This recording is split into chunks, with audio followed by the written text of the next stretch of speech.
करू इच्छितो आणि मी जास्त काही न बोलता आपण थेट कोंडे सरांच्या कार्यक्रमाला सुरुवात करूया.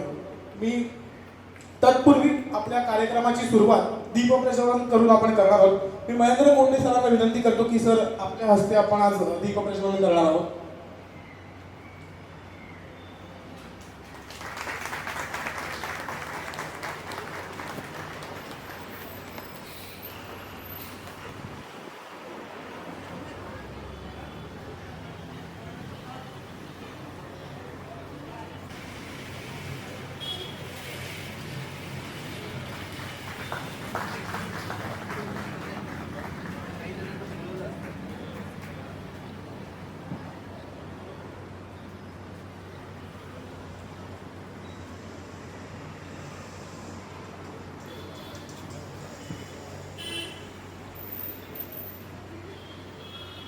धन्यवाद सर.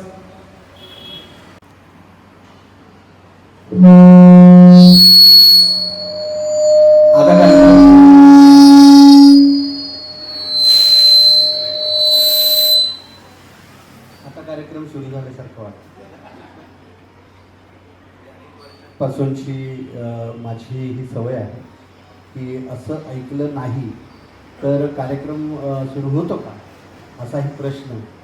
ही सगळी मान्यवर दिग्गज मंडळी पहिल्या रांगेत तर इतके मोठी लोक आहेत की असं दडपण माझ्या अंगावर आलेलं आहे की असं पहिल्या रांगेत बसून या सगळ्या मंडळींनी ऐकणं, आपण सर्वांनी ऐकलं. निश्चितच आज अभिनय कट्ट्याच्या वतीनं ही जी संधी मला मिळते आहे म्हणजे प्रथमतःच स्वामी समर्थांच्या चरणी आदरभावे लीन होत श्री स्वामी समर्थांनी हा कार्यक्रम अतिशय उत्तम करावा, घडवावा ही इच्छा व्यक्त करतो. कारण की मुळात कवितांचा एकट्यानं कार्यक्रम करणं ही साधी सोपी गोष्ट नाही याची जाणीव मला आहे. पण आमच्या किरणला ते पटत नाही. तो म्हणतो की तुझा एकट्याचाच कार्यक्रम करायचा. मुळात हा जो काही त्याचा हट्ट आहे तो गेली 7-8 वर्ष सातत्यानं सुरू होता. त्यामुळे अखेरीस त्यानं आपण असं म्हणू आपल्या साध्या भाषेत की घोड्यावर बसवायचं त्याने ठरवलं आणि घोड्यावर अखेरीस बसवलंच. तर आपल्यासारखी दर्दी मंडळी जी कवितेशी जोडली गेलेली आहेत, माझ्याशी जोडली गेलेली आहेत, अभिनय कट्ट्याशी जोडली गेलेली आहेत, किरणशी जोडली गेलेली आहेत, ही सगळी मंडळी या निमित्तानं एकत्र आली. या निमित्ताने कवितेचा उत्सव साजरा होतो आहे याचा वेगळा आनंद मला आहे. आणि म्हणूनच उपस्थित सर्वांचं मी मनपूर्वक स्वागत करतो. आणि कविता सादर करत असताना अधूनमधून तुम्हाला दाद द्यावीशी वाटली, वाहवा म्हणावं असं वाटलं, चुकून माकून टाळ्या वाजवाव्याशा वाटल्या तरी त्या द्यायला हरकत नाही. कारण की अजून या सगळ्या गोष्टींवर कुठल्याही प्रकारचा टॅक्स महानगरपालिका आकारत नाही. हे इथल्या महानगरपालिकेचा नाही तरी शेजारच्या महानगरपालिकेचा जनसंपर्क अधिकारी म्हणून मी नम्रपणे सांगू इच्छितो. अभिनय कट्टाशी माझं नातं हे आजचं नाही, खूप वर्षांपासूनचं आहे. म्हणजे 2004ला अभिनय कट्टा सुरू झाला तेव्हापासून किरण माझ्या संपर्कात आला. माफ करा मी त्याचा किरण म्हणतोय कारण की किरण सर असं म्हटलंय ना, आमच्यामधला जो दुरावा वाढेल तो दुरावा त्यालाही नकोसा असेल आणि मला तर नाहीच नाही. हे जे इतकं आपलेपण आहे म्हणजे हा माणूस नौपाडा भागामध्ये जे काही वेगवेगळे उपक्रम करत सातत्यानं फिरत असतो त्यामुळे तो झोपतो कधी हाही मला खरं तर प्रश्न आहे. अशा प्रकारे सेवाभावी वृत्तीने काम करणारी माणसं जगात खूप कमी असतात. अभिनय कट्ट्याच्या माध्यमातून शेकडो कलावंत उभे राहिलेले आपल्याला दिसून येतात आणि या कलावंतांनी सर्वार्थानं नाट्य क्षेत्र असेल, मालिका क्षेत्र असेल, चित्रपट क्षेत्र असेल या सगळ्यांमध्ये स्वतःची अशी मातब्बरी गाजवलेली आपल्याला दिसून येते. अभिनय कट्ट्याशी नातं जुळण्यापूर्वी किरण माझ्या आयुष्यात त्यावेळी नाही आला. एक गंमत सांगायची म्हणजे जी अभिनय कट्ट्यावर नेहमी येणाऱ्या लोकांना महत्त्वाची वाटेल त्यांना कदाचित माहीत नसेल तर 1997-98च्या काळात ठाणे महानगरपालिकेत टॅक्स डिपार्टमेंटमध्ये एक टेम्पररी भरती झाली होती. त्यामध्ये आम्ही 67 जण आम्ही टेम्पररी कामाला लागलो होतो. त्यात किरण आणि मी दोघेही होतो. तेव्हापासूनचं आमचं जे काही रोजगाराचं नातं आहे, रोजगारामुळे जुळलेलं, ते आजही टिकून आहे. भले ठाणे महानगरपालिकेनं आम्हाला परमनंट केलं नसेल, पण आमची मैत्री मात्र परमनंट टिकून आहे, हेही या निमित्तानं सांगायचं आहे. आणि मुळातच अभिनय कट्ट्याच्या माध्यमातून हे जे काही नातं त्यानंतर जुळत गेलं. विशेष म्हणजे त्या काळामध्ये ज्यावेळी नोकरी नव्हती त्या काळामध्ये वाद्यवृंदांच्या निवेदनाने मला खूप मोठा हात दिला. किंवा माझं निवेदन हेच माझं रोजगाराचं साधन होतं असं म्हटलं तरी वावगं नाही. तर किरणजींनी त्यावेळी म्हणजे 2003-2004ची गोष्ट सांगतोय, त्यावेळी एक वाद्यवृंद निर्माण केला होता, निर्मिती केली होती, रंग उधळू स्वरांचे. तर हा गीत नृत्य वाद्यवृंदांचं निवेदन सुद्धा करण्याची संधी त्यानं मला दिली आणि त्याच्याशी जोडून ठेवलं. हेही त्याचं माझं एक वेगळं नातं आहे. अशा या अभिनय कट्ट्यावर आज इतके दिग्गज येऊन गेले, इतके मान्यवर येऊन गेले आणि त्यामध्ये माझ्या एका छोट्या कवीला एक मोठा कार्यक्रम करण्याची संधी मिळते आणि ती सुद्धा आपल्यासारख्या मान्यवर रचनांसमोर, ही माझ्या दृष्टीने अतिशय महत्त्वाची आणि अतिशय मोलाची गोष्ट आहे. फॅन बंद करत ही मोलाची गोष्ट आहे असं मला वाटतं. 2012-13ला अभिनय कट्ट्याचा शतक महोत्सव साजरा झाला. त्यावेळी दिवाळीमध्ये अभिनय कट्ट्याचं शतक महोत्सवी सोहळ्याच्या अनुषंगाने एक दिवाळी महोत्सव काशीनाथ घाणेकरला साजरा केला होता. त्याचंही निवेदन करण्याची संधी अभिनय कट्ट्याच्या मला मिळाली. इतकं आमचं घट्ट नातं होतं. त्या अभिनय कट्ट्याच्या कार्यक्रमाचं निवेदन करत असताना विंगेट उभं राहून अभिनय कट्ट्यावर काहीतरी बोलायला पाहिजे म्हणून ज्या काही 4 ओळी लिहिल्या होत्या त्या या निमित्तानं सुरुवातीला सादर करणं मला अतिशय महत्त्वाचं वाटतं. घेई शोध कलाकारांचा हा अभिनय कट्टा, घेई शोध कलाकारांचा हा अभिनय कट्टा, देई वसा संस्कारांचा हा अभिनय कट्टा. बघा, किरणच्या प्रत्येक गोष्टी त्यांना संस्कार नाव असतं. संस्कार म्हणजे स्वामी समर्थ संस्कार साधना केंद्र, बालक पालक संस्कार केंद्र, अशी जी काही नावं आहेत त्याच्यामध्ये संस्कार हा अतिशय महत्त्वाची गोष्ट असते. आणि या संस्कारांचा जो काही भाग आहे, तो संस्कारांचं जे काही रूप आहे ते संस्कारांचं रूप नेहमीच त्याला भावत आलेलं आहे. त्यामुळे हेही शोध कलाकारांचा हा विनय कट्टा, देई बसा संस्कारांचा हा विनय कट्टा, जागवतो विश्वास मनी, उघडतो कलागुणांच्या खाणी, इथला अनुभव खट्टा मिठ्ठा हा अभिनय कट्टा. येथून घडती कलावंत लय भारी, येथून घडती कलावंत लय भारी, बघत राहावी त्यांची अदाकारी, तालमीन मधुरी शिस्तीचा मारे राट्टा हा अभिनय कट्टा. नाट्यमालिका चित्रपटांच्या क्षेत्री, नाट्यमालिका चित्रपटांच्या क्षेत्री, संधी देऊन घडवितो तो यशस्वीतेची मैत्री, जो नजाकतीने शिकवी नट्टा पट्टा हा अभिनय कट्टा. वय विसरुनी येथे सारे जमती, वय विसरुनी येथे सारे जमती, नाट्यकलेच्या ओढीने मनापासून रमती, उभा करतो रंगभूमीवर कलावंत धट्टा कट्टा हा अभिनय कट्टा. असा हा अभिनय कट्टा आयुष्यात आला आणि सर्वार्थानं एक वेगळ्या माणसाशी नातं जुळलं की जो माणूस सातत्याने काम करतो आहे. अशी माणसं खूप दुर्मिळ झाली आहेत रसिको, खरंच, की जी समाजासाठी सेवाभावी वृत्तीने इतकं काम करतात. मी किरण नागतींसाठी एक वार जोरदार टाळ्यांचा गजर करण्याची आपल्या सर्वांना विनंती करेन. कवी कुलगुरू कालिदासांचा उद्या जयंती असं मानलं जाते, परंपरा मानते म्हणून. कारण मेघदूत आषाढस्य प्रथम दिवसे असणारं मेघदूत हे काव्य महाकवी कालिदासांनी जे लिहिलं त्यामध्ये आपल्या प्रियतमेच्या ओढीनं अतिशय व्याकुळ झालेल्या यक्षाची ही कहाणी आहे. हा यक्ष जो आहे तो यक्ष काय करतो की अलकापुरीमध्ये राहणारी आपली जी प्रिया आहे तिच्यापर्यंत त्याला निरोप पाठवायचा आहे, तो त्याचं क्षेमकुशल तिला सांगायचं आहे. मग तो मदत घेतो ती अर्थातच मेघाची, आणि जो डोंगराशी धडका मारणारा मेघ आहे त्या मेघाला तो आपला निरोप प्रियतमेकडे जाण्यासाठी सांगतो. हा जो अलकापुरीपर्यंत जाण्याचा मेघाचा जो प्रवास आहे, त्या ढगाचा जो प्रवास आहे, तो कालिदासांनी मेघदूतात वापरला.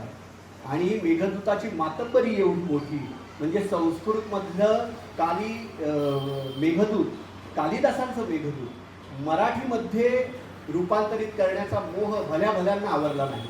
मग ते कविश्रेष्ठ कुसुमाग्रज असतील, शांताबाई शेळके असतील, अगदी अर्थतज्ञ सी डी देशमुखांनीही देखील मेघदूताचा अनुवाद केलेला आपल्या आढळतो. आणि म्हणूनच कवी महाकवी कवी कालिदासांच्या चरणी आदरभावे लीन होत त्यांना विनम्र अभिवादन करत, समस्त काव्यकुळाच्या वतीनं विनम्र अभिवादन करत, कालिदासांच्या माझा संबंध जोडणारी एक कवितेनं या कार्यक्रमाची सुरुवात करतो. कालिदासाच्या यक्षाचा संदेश घेऊन जाणाऱ्या मेघदूताप्रमाणे, कालिदासाच्या यक्षाचा संदेश घेऊन जाणाऱ्या मेघदूताप्रमाणे आज आषाढाच्या पहिल्या दिवशी अनिवार्य झरणाऱ्या पाऊसधारातून तुला ऐकू येतंय का माझ्या हृदयाचं अर्थगीत, तुला ऐकू येतंय का माझ्या हृदयाचं अर्थगीत, जे मी तुझ्यासाठी लिहिलं आहे. हे प्रियेचं असलेलं यक्षाचं जे नातं आहे, जे माझं प्रियेशी असलेलं नातं आहे, ते अधोरेखित करणारी ही कविता. आणि निश्चितच मुळात ही कविता चीज जी आहे ती नेमकी आपल्याला कुठे भेटते हो? सहज विचार करायचा झाला तर आपण जसे जसे मागे जातो तसं आपल्याला आठवतं की आई आणि बाबा किंवा आणि आजी आणि आजोबा जे बडबड गीत आपल्याला लहानपणापासून ऐकवतात, ते बडबड गीत आपण शाळेत गेल्यानंतर आपल्याला बाई सांगतात ही कविता आहे. पाठ्यपुस्तकातून आपल्याला आपली कविता नेमकेपणानं भेटत राहते. आणि मग या कवितेची एकदा गोडी लागली, मात्र ही गोडी सुद्धा विद्यार्थीकडे वेगवेगळी असते. म्हणजे ज्याला सहजपणे कविता पाठ होतात त्याला आतूनच कविता आवडू लागतात असे एक प्रकारचे विद्यार्थी. दुसरे कविता पाठ केल्यानंतर आपल्याला तोंडी परीक्षेमध्ये चांगले मार्क मिळतील हे ज्यांना कळतं, असं कवितेकडे थोडंसं तटस्थपणे कुंपणावर राहून बघणारे एक विद्यार्थी. आणि तिसरी कविता अरे बापरे असं म्हणणारे तिसऱ्या प्रकारचे विद्यार्थी, जे कवितेपासून सातत्यानं हटकूनच राहतात. अर्थात याला जबाबदार काही कवी सुद्धा असतात. म्हणजे कोणी भेटलं की ऐकव कविता, कोणी दिसलं की बोल कविता. मग असे कवी दिसले किंवा असे मित्र दिसले की असे आपण वाट बदलून दुसरीकडे लावू लागतो. तर असेही कवी काही असतात. त्याच्यामुळे कवितेकडे बघण्याचे दृष्टिकोन रसिकांचे वेगवेगळे असतात. आता काय झालंय की हे तिन्ही प्रकारचे कवी मला माहिती आहे किंवा रसिक मला माहिती आहे. त्यामुळे मला याची कल्पना आहे की कितपत कार्यक्रम करावा आणि कितपत नाही. त्यामुळे मी एवढं जे काही घेऊन आलो आहे त्यामुळे घाबरून जाऊ नका. मी किंचितसा निवेदक देखील आहे आणि तो रसिकांचे चेहरे पाहून बोलणारा निवेदक आहे. त्याच्यामुळे किती कविता ऐकवच्या याचं भान मला तुमचे चेहरे पाहून निश्चितप्रमाणे मिळणार आहे. तेवढ्याच कविता मी नेमकेपणानं सादर करीन हेही सुरुवातीला सांगू इच्छितो. तशी प्रत्येकाच्या मनात कविता दडलेली असते, आपण सांगितलेलंच आहे. अगदी आईच्या अंगाईपासून शेवटच्या रामनाम सप्तेहीच्या अस्थाईपर्यंत आपल्याला कविता वेगवेगळ्या वळणावर भेटत राहते. आपल्याला कवितेमध्ये खरं तर आपल्यालाच आपलं प्रतिबिंब दिसत असतं. म्हणजे माझी कविता मी लिहिली म्हणून मला जशी भावते, मला जे रूप दिसतं, मला जी भूमिका जाणवते तीच एकमेव भूमिका आहे असं कोणत्याही कवीने म्हणू नये. कारण की मी ज्यावेळी कविता सादर करतो त्यावेळी तुम्हाला जी तुमच्या अनुभव विश्वातून जे जाणवतं किंवा जे भावतं, तुमच्या मनात उमलणारी कविता माझ्यापेक्षा वेगळी असते. तुमच्या मनातला अर्थ मी सांगितलेल्या अर्थापेक्षा वेगळा असू शकतो. त्यामुळे आमचे कविवर्य प्राध्यापक अशोक बागवे सर नेहमी म्हणतात की कवीनं हे कविता सादर करावी, कवितेचे अर्थ सांगून बसू नये. त्यामुळे एक नारायण सुर्व्यांचा सुद्धा एक अनुभव मला या निमित्तानं सांगावासं वाटतं, कुठेतरी वाचलेला, की नारायण सुर्व्यांना, कविवर्य नारायण सुर्व्यांना त्यांच्या मुलानं रवींद्रनं म्हटलं की बाबा पाठ्यपुस्तकात तुमची कविता आहे तर तुम्ही तिचा अर्थ मला सांगा. म्हणजे नेमकेपणानं काय होईल की हा अर्थ, तुम्ही सांगितलेला अर्थ मी प्रश्नपत्रिकेत उत्तर लिहिताना लिहू शकेल आणि मला चांगले मार्क मिळतील. नारायण सुर्वेंनी त्याला जवळ बोलवलं, त्याच्या डोक्यावर हात फिरवला आणि म्हटलं, बाळ रवींद्र, ही ज्या कवितेचा अर्थ वगैरे आहे ना माझ्या कवितेचा, तो तुझ्या शिक्षकांकडूनच जाणून घे. कारण की मी सांगितलेला अर्थ तुला मार्क देणार नाही, शिक्षक सांगतील तो अर्थ तुला मार्क देईल. त्यामुळे मी अर्थ सांगत बसणार नाही. माझी कविता जशी तुम्हाला भावेल, आवडेल त्याप्रमाणे तुम्ही तिचे अर्थ घ्या. आणि अर्थातच कविता सादर करण्याचे दोन प्रकार असतात. एक कविता पुस्तकातून वाचनाची असते आणि दुसरी कविता मंचावरून सादरीकरणाची असते. आणि त्यामुळे मंचावरून सादरीकरण करण्याची कविता जी आहे, त्या कविता, या सगळ्या कवितांमधून त्या कविता मी निवडल्या आणि त्या तुम्हाला जास्त कंटाळा येणार नाही अशा स्वरूपात या निमित्तानं मी सादर करतो आहे. मीच एके ठिकाणी म्हटलेलं आहे की मी कविता करतो तुमचा गैरसमज, मी कविता करतो तुमचा गैरसमज, मी माझ्या हृदयाची स्पंदनं टिपतो फक्त. ही माझ्या हृदयाची स्पंदनं जरी असली तरी मघाशी तुम्हाला सांगितल्याप्रमाणे ही माझ्या हृदयाची स्पंदनं तुम्हाला वेगळ्या स्वरूपात भावू शकतात. तुम्हाला ही कविता वेगळ्या अर्थानं आवडू शकते. त्यामुळे या हृदयीचे त्या हृदयी घातले असा हा हृदय संवाद व्हावा ही माझी भूमिका आहे. मनाच्या कुठल्याशा एकांगी कोपऱ्यात तिच्या आठवणींचं वादळ जेव्हा गजबजू लागतं तेव्हा जन्माला येते माझी नवी कविता.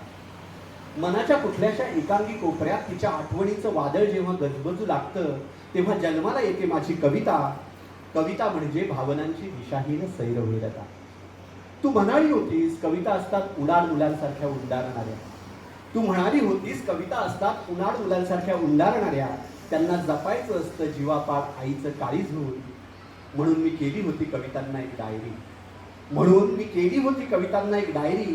माझ्या डायरीत तू ठाई ठाई विखुरलेली. प्रत्येक पानापानावर तुझी अस्तित्व खूण. आयकार्डमधल्या फोटोवरल्या ठाशीव ठशासारखी. अंगणातले दाणे संपताच उडून जावं चिमण्या पाखरांनी. इतक्या सहजतेनं तू निघून गेलीस आयुष्यातून, डायरीतून, कवितेतून. अंगणातले दाणे संपतात उडून जावं चिमण्या पाखरांनी. इतक्या सहजतेनं तू निघून गेलीस आयुष्यातून, डायरीतून, कवितेतूनही. आजकाल मी भरभरून लिहितो कविता. आजकाल मी भरभरून लिहितो कविता.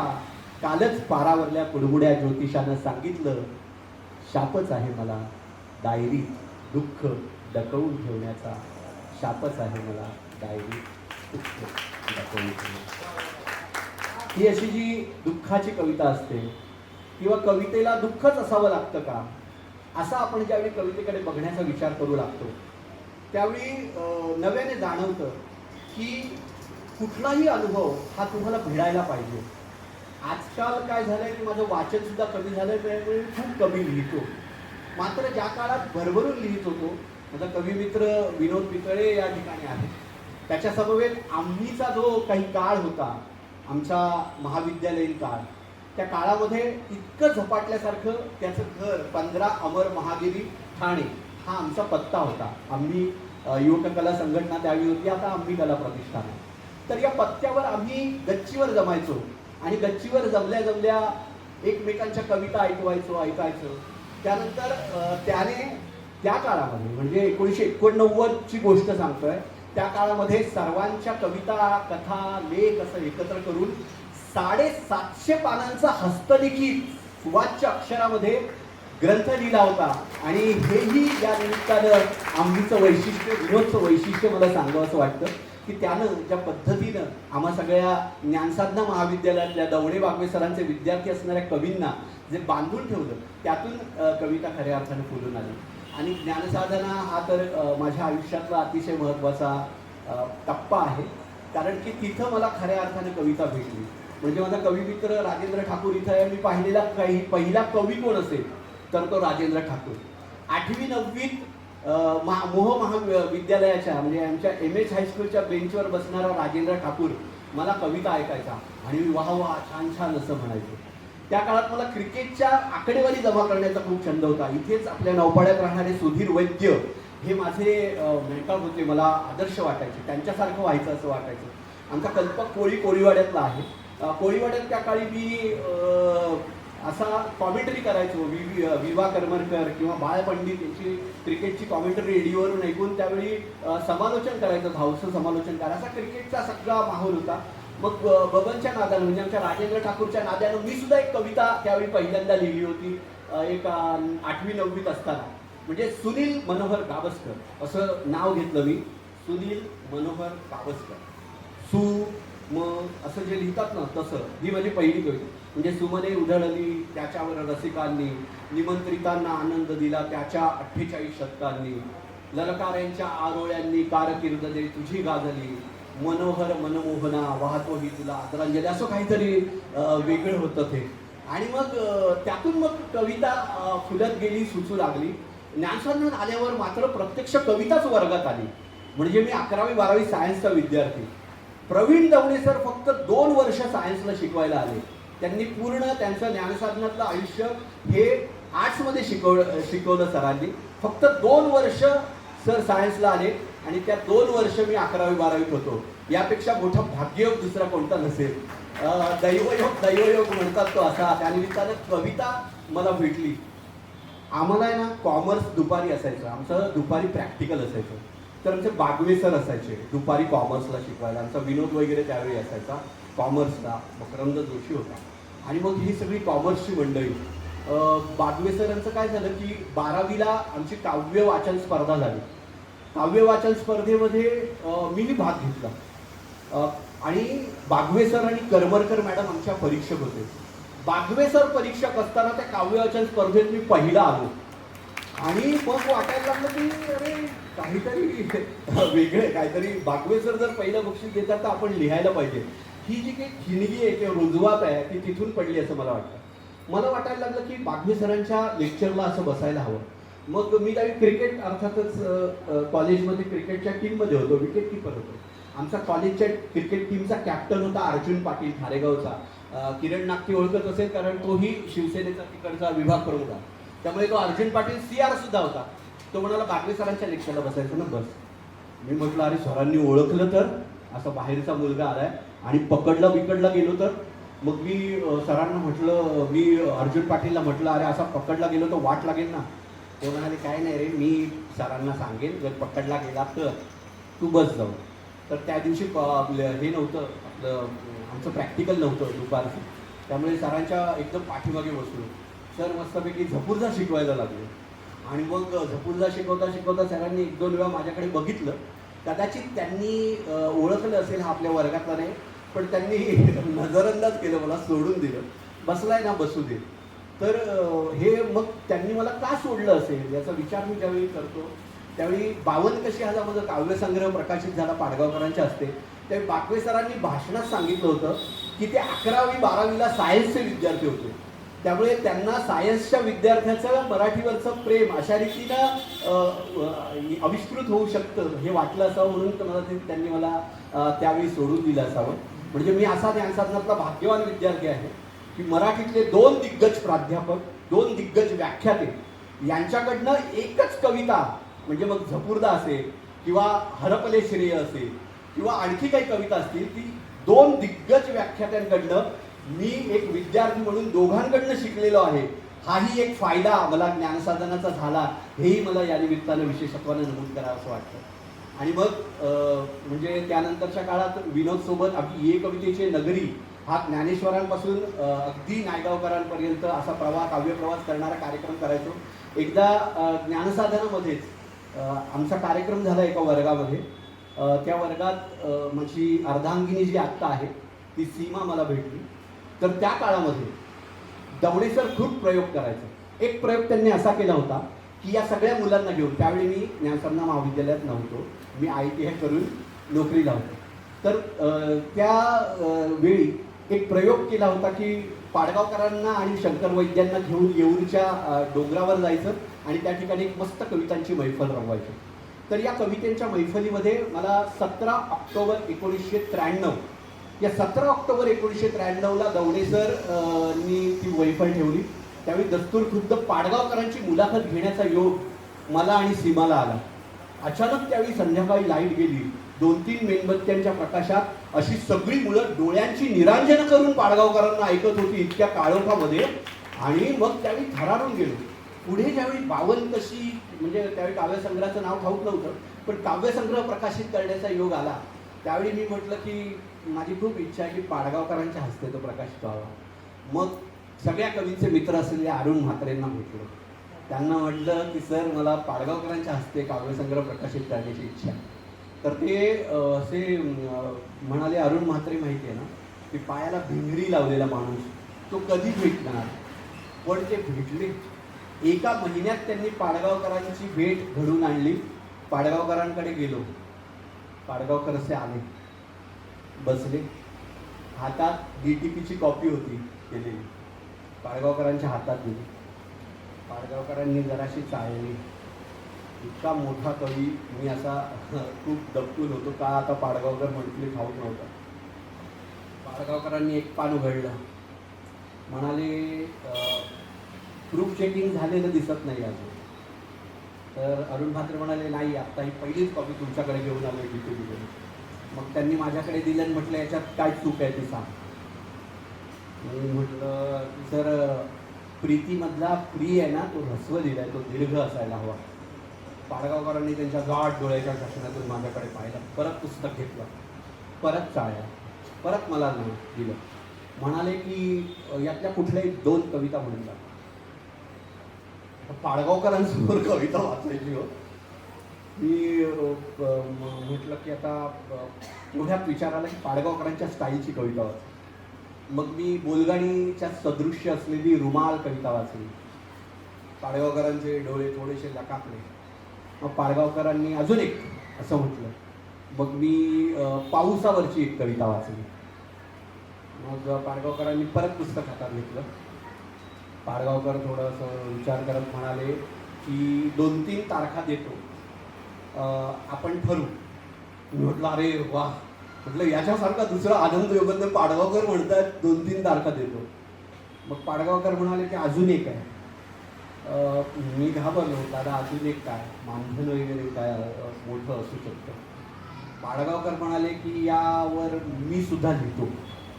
हल्ला, मी म्हटलं हा तर दुर्गशंकराच योग. म्हणजे महेंद्र मागतो 1 डोळा आणि पाडगावकर देव देती 2 डोळे, अशा प्रकारची अवस्था झाली. तसाच भारावून बाहेर आलो. अरुण म्हात्रेंना फक्त कडकडून मिठी मारली. खरं तर मी त्यांच्या पाया पडतो, पण त्या दिवशी मिठी मारली आणि म्हटलं की सर फार उत्तम झालं. पाडगावकरांनी 17 डिसेंबर तारीख दिली आणि जुळून आलं. त्यावेळी अरुण म्हात्रेंनी, म्हणजे यूट्यूबवर सुद्धा तो तुम्हाला क्लिप दिसेल की अरुण म्हात्रेंनी त्यावेळी म्हटलं होतं त्यांच्या मनोगतात की पाडगावकरांनी कविता वाचल्यानंतर नंतर लिहिण्यापूर्वी त्यांना म्हटलं होतं की हा मुलगा एकदम माझ्यासारखंच लिहितो रे. आता पाडगावकरांनी असं म्हटलंय का मी मोठा नाही याची जाणीव मला आहे. तितका त्रयस्थपणा स्वतःच्या कवितांकडे मी ठेवू शकतो, पण असं म्हटणं ही माझ्यासाठी खूप मोठी गोष्ट होती.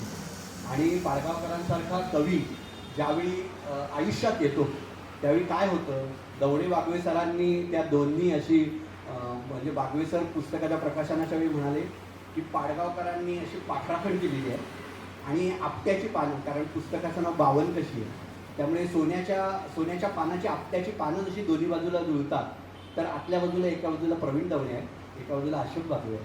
त्यामुळे असं जे पान मिटलेलं आहे 52 कशी, ते सर्वार्थानं कवितेच्या दृष्टीनं अतिशय महत्त्वाचं आहे.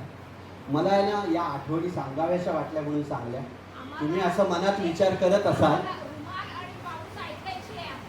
हो हो, तुम्ही असा विचार कराल की हे काय सांगत बसलाय, कविता कधी म्हणणार, त्यामुळे थेट कवितेवर येतो. थोडीशी पाडगावकरांची आठवण निघालेली आहे, त्यामुळे पाडगावकरांच्या शैलीची म्हणजे बोलगाण्याच्या शैलीची कविता सादर करतो आहे. ज्योतीवरती झेप घेऊन उगाच पतंग जळतात का, ज्योतीवरती झेप घेऊन उगाच पतंग जळतात ना, खरंच सांगा याच्या तुमच्या भाषेत यालाच प्रेम म्हणतात ना, खरंच सांगा तुमच्या भाषेत यालाच प्रेम म्हणतात ना. येतात जातात दिवस कसेच एक दिवस ती दिसते, येतात जातात दिवस कसेच एक दिवस ती दिसते, किती मुखडे आसपास सगळ्यांपेक्षा वेगळी भासते. मग कशा कुठून कोण जाणे वाजू लागतात सकाळी आणि चांदण बरसात होऊ लागते ढळढळीत दुपारी. अशा वेळी तुमचं मन मोरासारखं थुईथुई नाचतं ना, अशा वेळी तुमचं मन मोरासारखं थुईथुई नाचतं ना, खरंच सांगा तुमच्या भाषेत यालाच प्रेम म्हणतात ना, खरंच सांगा तुमच्या भाषेत यालाच प्रेम म्हणतात ना. धीर करून चिठ्ठी देतो थरथरतात हात, धीर करून चिठ्ठी देतो थरथरतात हात, तळमळतो रात्रभर उजेडाची वाट पाहत. उत्तर काय मिळणार हुरहुरत मन, लक्ष लागत नाही कशातच बावरते क्षण. या परीक्षेतले प्रश्न जरा कठीणच वाटतात ना, खरंच सांगा तुमच्या भाषेत यालाच प्रेम म्हणतात ना. अर्ध चॉकलेट ती देते चिवडीच्या दातांनी, अर्ध चॉकलेट ती देते चिमणीच्या दातांनी, एक घास तुम्ही भरवता माईच्या हातांनी.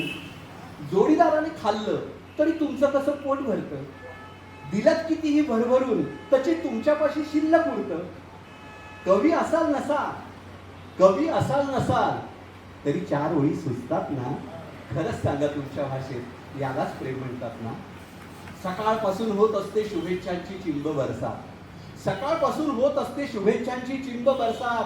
मन मात्र काहुरलेलं, डोळे आतुर वाट बघतात. अशा वेळी ग्रीटिंग येतो फुलपाखराचे पंख लिहून, सार्थकी लागतो वाढदिवस दरवळतो सुगंधी होऊन. हे ग्रीटिंग ड्रॉवर मध्ये दडी मारून बसतं ना. खरंच सांगा तुमच्या भाषेत यालाच प्रेम म्हणतात ना. जळी स्थळी काष्टी पाषाणी सगळीकडे तिचीच मूर्ती, असं सगळं चक्रावल्यासारखं होतं. जळी स्थळी काष्टी पाषाणी सगळीकडे तिचीच मूर्ती, तिच्याशिवाय काहीच नाही यालाच म्हणतात म्हणे प्रीती. जळीचा काहीच नाही यालाच म्हणतात म्हणे प्रीती. झोप लागते कमीच लागली तरी तिचीच स्वप्न, झोप लागते कमीच लागली तरी तिचीच स्वप्न. तिच्या चोरट्या गाठी भेटी तीच ती हळवी वचनं, त्याच असतात शब्दा तरी पुन्हा पुन्हा घेताच ना. खरंच सांगा तुमच्या भाषेत यालाच प्रेम म्हणतात ना. मनातली गुपितं सांगण्याचा दिवस असतो सुंदर एक, मनातली गुपितं सांगण्याचा दिवस असतो सुंदर एक. होकार नकार काही असो इरादा मात्र हवा नेक. सोन पावली ती प्रवेशते आता ठराविक दिवस नसतो, सोन पावली ती प्रवेशते आता ठराविक दिवस नसतो. वर्षातला प्रत्येक दिवस मग व्हॅलेंटाईन डे असतो. जीव जडल्यावरच माणसं खऱ्या अर्थाने कळतात ना, जीव जडल्यावरच माणसं खऱ्या अर्थाने कळतात ना. खरंच सांगा तुमच्या भाषेत यालाच प्रेम म्हणतात ना. खरंच सांगा तुमच्या भाषेत यालाच प्रेम म्हणतात. आता हे प्रीतीचं विश्व तसं खूप मोहमयी असतं मंडळी. प्रेमात असते त्या त्या क्षणाची नवी कविता, म्हणजे नजरेची होते भाषा, शब्दांचे होतात संकेत, मंद स्मिताची होते खूण, ओठ राहतात अबोल, बोलतात फक्त डोळे. प्रेमाची परिभाषा आपण जाणली की आपल्याला चटकन नाव येतं आपल्या तोंडावर, ते कृष्ण आणि राधेचं. राधेकृष्णाचा हा जो काही अतिशय आंतरिक असा जो त्यांचं जुळलेलं मन आहे, ते मन आविष्कृत करणाऱ्या अनेक कविता आहेत. आणि पुन्हा या कविता निवडताना सुद्धा कविता 2 प्रकारच्या असतात, मी मगाशी सांगितलेल्या आहे. त्यामुळे जास्तीत जास्त कविता या सादरीकरण करण्याच्या निवडलेल्या आहेत, ही पुन्हा अधोरेखित करू इच्छितो. आणि राधाकृष्ण ही कविता या ठिकाणी सादर करतो. मुळात आपल्याला ठाऊक आहे की माहीत नाही, पण जे कृष्णचरित्र आहे त्या कृष्णचरित्रामध्ये, मूळ कृष्णचरित्रामध्ये किंवा महाभारतामध्ये राधेचा कुठेच उल्लेख येत नाही. जयदेवानं 15व्या शतकात जे कृष्णचरित्र लिहिलं त्यामध्ये पहिल्यांदा राधेचा उल्लेख आला. त्यामुळे कृष्णचरित्री राधा नसली तरी राधा ही इतकी एकरूप कृष्णाची झालेली आहे की आपण म्हणताना सुद्धा राधे कृष्ण असंच म्हणतो. त्याच आधाराची ही कविता, की कृष्ण म्हणतो राधेला तुझं माझं नातं काय, कृष्ण म्हणतो राधेला तुझं माझं नातं काय. राधा म्हणते इतका आतलं जणू दुधावरली साय, नजरेत नाही पडली तरी दुधात साय दडलेली, नजरेस नाही पडली तरी दुधात साय दडलेली. श्रीरंगाच्या अंतरंगी राधा तशीच मुरलेली. राधा म्हणजे प्रीती, राधा म्हणजे भक्ती, राधा म्हणजे मनामनातली कृष्णमयी आसक्ती. कृष्णचरित्री नसली म्हणून कधी नव्हतीच का राधा, कृष्णचरित्री नसली म्हणून कधी नव्हतीच का राधा. खोटी मानायची का गोपींना कान्हाची झालेली बाधा. खरा असतो कृष्ण तशाच खऱ्या असतात गोपी, खरा असतो कृष्ण तशाच खऱ्या असतात गोपी. आणि गोपिकांचे प्रतीक राधा, राधे हरेक गोपी, राधे हरेक गोपी. ही जी प्रीती भावना आहे जी राधा कृष्णाच्या हळवार अशा प्रीती गुणांनी आपल्या मनामनात गेली अनेक शतकं, गेली हजारो वर्ष घर करून राहिलेली आहे.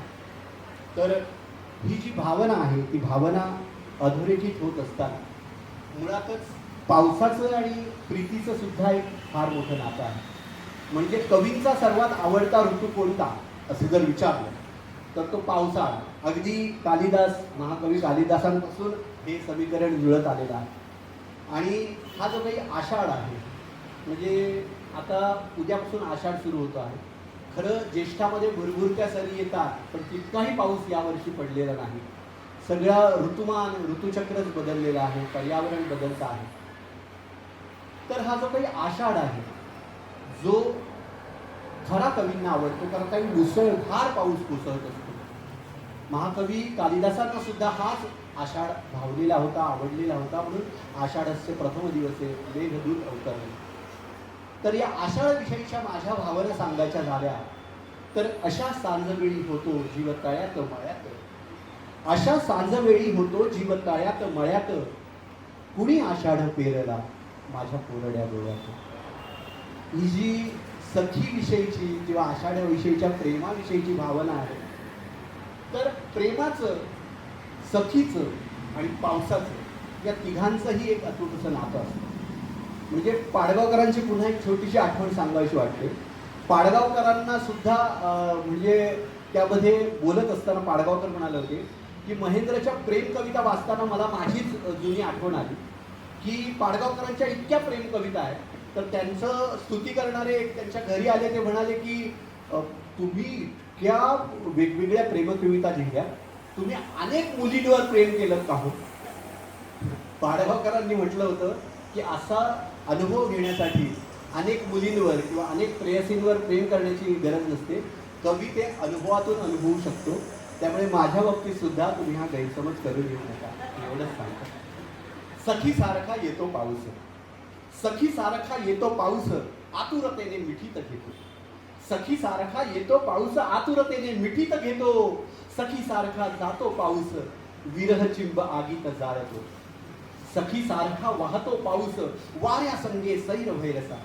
सखी सारखा वाहतो पाऊस, वाऱ्या संगे सैर भैरसा. सखी सारखा नाहतो पाऊस, गंध वावऱ्या मुग्ध कळीसा. सखी सारखा भरतो पाऊस, वरवर सारे निरखत राहतो. सखी सारखा भरतो पाऊस, वरवर सारे निरखत राहतो. सखी सारखा झरतो पाऊस, खोल खोल झिरपत जातो. सखी सारखा चिडतो पाऊस, सखी सारखा चिडतो पाऊस, मिटतो ओठ अबोल होतो. सखी सारखा रडतो पाऊस, थांबत नाही संतत झरतो. सखी सारखा पडतो पाऊस, पडल्यावरती पडतच राहतो. सखी सारखा पडतो पाऊस, पडल्यावरती पडतच राहतो. आणि सखी सारखा नडतो पाऊस, सांगत नाही गायब होतो. म्हणजे सखीची आणि पावसाची जी समांतर रूप आहे, ती समांतर रूप सुद्धा कवीला तितकीच भावतात. कारण सखीच विचार, पाऊस म्हणजे काय रे, सहज विचार. पाऊस म्हणजे काय रे, सहज विचारलंस. पाऊस म्हणजे धरतीचा प्रियकर. पाऊस म्हणजे आभाळीचा पोषमन. पाऊस म्हणजे सृजनाचा संकेत. पाऊस म्हणजे तू फक्त हसतच राहिलीस, हसतच. काय झालं विचारलं तर म्हणालीस, तुम्ही कवी म्हणजे फारच बुवा. तुम्ही कवी म्हणजे फारच बुवा. निसर्गात सरळ साधं तुमच्या नजरेत घडत नाही. निसर्गात सरळ साधं तुमच्या नजरेत घडत नाही. आणि पाऊस सुद्धा तुमच्यासाठी पाऊस म्हणून पडत नाही. हा जो पावसाचे जे वेगवेगळे विभ्रम आहे, ते पावसाचे विभ्रम चितारायला कवींना खूप आवडतं. मी आहे ना या कविता सादर करत असताना आजकाल गाऊन कविता सादर करण्याची खूप ट्रेंड आहे. पण सकाळी आमच्या जितेंद्र लाड लोककवी समोर बसलेला एकदम असा म्हणजे इतका जवळ बसलेला आहे की तो, की जितेंद्र लाड समोर गाऊन कविता सादर करायची म्हणजे धडकी भरते. त्यामुळे गाऊन कविता सादर करणं टाळायचं ठरवलं. पण मग एक थोडीशी गायकीच्या अंगाने जाणारी कविता सादर करतो. जितेंद्र लाड सांभाळून घ्या. पाऊस झिमाड झिमाड, थरारलं रान पाऊस उन्हाड उन्हाड, बावरलं पान पाऊस झिमाड झिमाड. पाऊस आभाळ आभाळ, व्याकुळलं जळ पाऊस दरवळ दरवळ, मातीचा परिमळ पाऊस झिमाड झिमाड. पाऊस पागोळी पागोळी, संतत झरती ओळी पाऊस काळोखी काजळी, हिरवी नवाळी पाऊस झिमाड झिमाड. पाऊस रंगीत रंगीत, काचेरी इंगीत, पाऊस संगीत संगीत, नादाच्या गुंगीत, पाऊस झिम्माड झिम्माड, पाऊस भन्नाट भन्नाट, वाऱ्याचा किन्नाट, पाऊस सन्नाट सन्नाट, पोचरा झोंबाट, पाऊस झिम्माड झिम्माड, पाऊस जनाचा जनाचा, आवड साऱ्यांचा, पाऊस मनाचा मनाचा, एकाकी क्षणांचा, पाऊस झिम्माडे झिम्माडे, पाऊस भक्तीचा भक्तीचा, पंढरी नायाचा, पाऊस युक्तीचा युक्तीचा, खेळ श्रावणाचा, पाऊस झिम्माडे झिम्माडे, पाऊस हवासा हवासा, सखा भेटे जैसा, पाऊस नकोसा नकोसा, थांबेनाच कैसा, पाऊस झिम्माडे झिम्माडे, पाऊस भिजका भिजका, कोसळे सारखा, पाऊस चिडका चिडका, रागावला बरका, पाऊस झिम्माडे झिम्माडे, पाऊस झिम्माडे झिम्माडे, पाऊस झिम्माडे झिम्माडे. आणि असं पावसात बसलं ना आणि एकटं असलं ना की बघा तुम्ही खूप आठवणी अशा येत राहतात. मग या आठवणी सुद्धा अशा वेगवेगळ्या प्रकारच्या असतात. खूप असं अस्तव्यस्त व्हायला असतं. पण आठवणी नकोशा वाटतात ना तितक्याच हव्याशाही वाटतात. त्या आठवणींविषयीची एक कविता. आठवणींची गंमत न्यारी, आठवणींची गंमत न्यारी, दिवस रुपेरी होते तेव्हा रात्रही तितकी काळी नव्हती, दुपार नव्हती इतकी तापट, संध्या छाया कातर नव्हती, आठवणींची गंमत न्यारी. रिमझिम बरसत होती वर्षा, काही दिशीना उन्हाची ईर्ष्या, शिरशिर गारव्याच्या स्पर्शा, ऋतू ऋतूतून हुमले हर्षा, आठवणींची गंमत न्यारी. शाळेमधुनी संस्कारास्तव छडीपट्टी अन फटके होते, शाळेमधुनी संस्कारास्तव छडीपट्टी अन फटके होते, सरळ मार्गी राहण्यासाठी परिस्थितीचे चटके होते, आठवणींची गंमत न्यारी. स्वप्ने होती अशी पाहिली ज्याची पूर्ती होणे नव्हते, स्वप्ने होती अशी पाहिली ज्यांची पूर्ती होणे नव्हते, अशक्यातल्या गोष्टींसाठी तरी धावणे ठाऊक होते, आठवणींची गंमत न्यारी. चाय कटिंग 4 जणात घोट घोटभर पीत होतो. आमच्या आम्हीच्या आठवणी म्हणजे आम्ही भात मी कटिंग सुद्धा असं खूप म्हटलं. आम्ही 4 जणात 8 जणात एक चहा प्यायचो. म्हणजे इतक्या परिस्थितीतनं आलेले सगळी मंडळी आहोत. चाय कटिंग 4 जणात घोट घोटभर पीत होतो, मित्रत्वाच्या अमृतत्वाचा क्षण साजरा करीत होतो, आठवणींची गंमत. बालिश होतो थोडे तेव्हा, बालिश होतो थोडे तेव्हा, थोडे अल्लड उन्हाळ होतो, बालिश होतो थोडे तेव्हा, थोडे अल्लड उन्हाळ होतो, खरेपणाच्या चेहऱ्या पाठी थोडे थोडे लबाड होतो, आठवणींची गंमत. प्रेमामध्ये पडण्याचे वय, प्रेमामध्ये पडण्याचे वय, प्रेमामध्ये पडण्याचे वय, ठोक्यांनाही थरथर ती लय, हिंमत नव्हती विचारायची, कोरड्या नकाराचे भय, आठवणींची गंमत नाही. आज हसतो आठव येता कसे त्यावेळी रडलो होतो, आज हसतो आठव येता कसे त्यावेळी रडलो होतो, कधी दाटते डोळा पाणी कशा कशावर हसलो होतो, आठवणींची गंमत नाही. खूप होते खिसे तरीही नव्हती खुळखुळणारी नाणी, खूप होते खिसे तरीही नव्हती खुळखुळणारी नाणी, वाट जरी अंधारी होती ओठांवरती प्रकाश गाणी, आठवणींची गंमत नाही, आठवणींची गंमत. ही अशी ओठांवरती प्रकाश गाणी असण्याचं कारण बागवे दवडे सर भेटणं, विनोद पितळे आणि सगळ्या आंबींची सोबत असणं असं वाटतं. कविता म्हणजे कवीची आत्मकविता नसली म्हणजे आत्मकथा नसली तरी त्यामध्ये थोडा थोडा कवी डोकावत असतो, हेही वेगळं सांगायला नको. आणि म्हणूनच काळाच्या ओघात इतकं सारं बदलत असताना तुम्हाला जाणवत असेल. रुमाल हरवलाय का? आम्हाला ऐकायचंय. रुमाल हरवलेला नाही, पण मी माझी एक सिक्वेन्स ठरवलेली आहे. रुमाल ऐकवल्याशिवाय मी जाणार नाही. मी शेवटची कविता रुमाल ऐकवेल. कारण की रुमाल ऐकण्यासाठी तुम्ही थांबून राहा. धन्यवाद धन्यवाद. तर एकंदरीतच हे जे सगळं जग बदलत चाललंय ना, ज्याची जाणीव तुम्हाला म्हणजे किरणने आग्रह धरला की हा कार्यक्रम करायचा, मी नको नको म्हणतोय तो नाही करायचा असं जरी म्हटलं तरी हे जे काही बदलत्या काळामध्ये आपण इतके सोशल मीडिया प्रेमी झालेलो आहोत की या निमित्तानं ही माणसं एकत्र येतील का, आपल्या कविता इतक्या वेळ ऐकू शकतील का, याची एकट्याच्याच कविता ही सुद्धा एक मोठी मला धाकधूक वाटणारी गोष्ट होती. म्हणजे किरणने मला तो धीर दिला किंवा आमच्या सीमाने म्हटलं की नाही नाही करा कार्यक्रम म्हणून मग.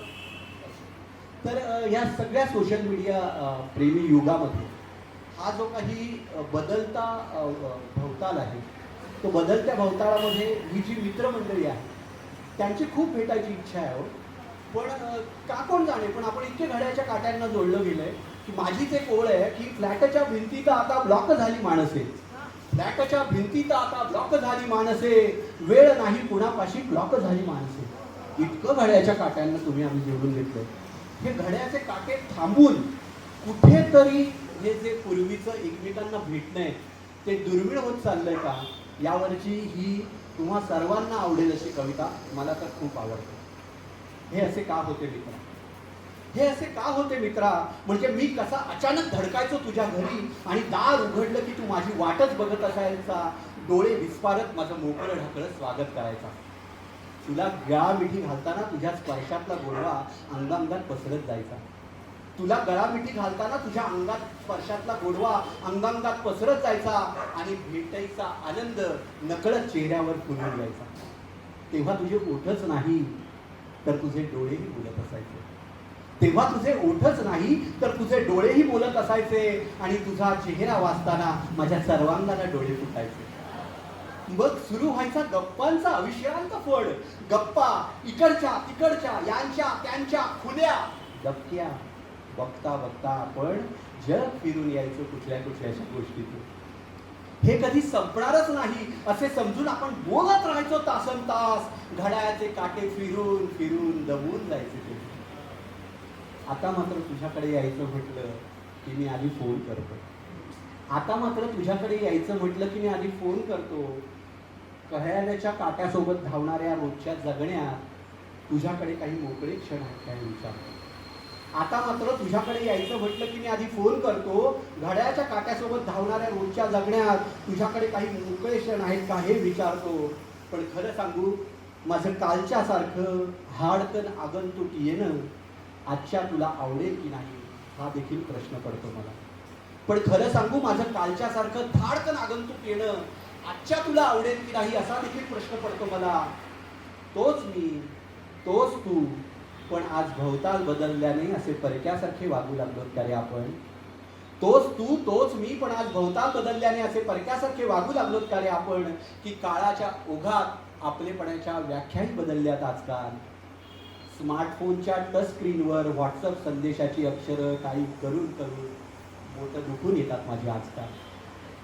स्मार्टफोनच्या टच स्क्रीनवर व्हॉट्सअप संदेशाची अक्षरं टाईप करून करून बोटं दुखून येतात माझी आजकाल. जे समोरासमोर बोलून व्यक्त करता येतं ते लिहून नाही व्यक्त करता येत हे चांगलंच कळून आले आता मला. परस्परांशी बोलताना दोन शब्दांमधला मुक्त अवकाश वाचता येतो मुकेपणाने. परस्परांशी बोलताना दोन शब्दांमधला मुक्त अवकाश वाचता येतो मुकेपणाने. आवाजाच्या लयीतून सहज उमगते मनातली तगमग. खरंच नजरेतल्या आपलेपणाची, स्पर्शातल्या आपुलकीची, शब्दातल्या ओलाव्याची, या साऱ्यांची सर व्हॉट्सअपवर टाईप केलेल्या मेसेजला येते का रे. म्हणून भेटशील का रे मला मित्रापूर्वीसारखा, म्हणून मला भेटशील का रे मित्रापूर्वीसारखा, की मी आगंतुकपणाने ठोठावू तुझे दार आणि मारू तुला घट्ट गळा मिठी. खरंच स्मार्टफोन पलीकडल्या या स्मार्ट नसलेल्या साध्याच मित्राला एकदा पूर्वीसारखं भेटशील का रे मित्रा.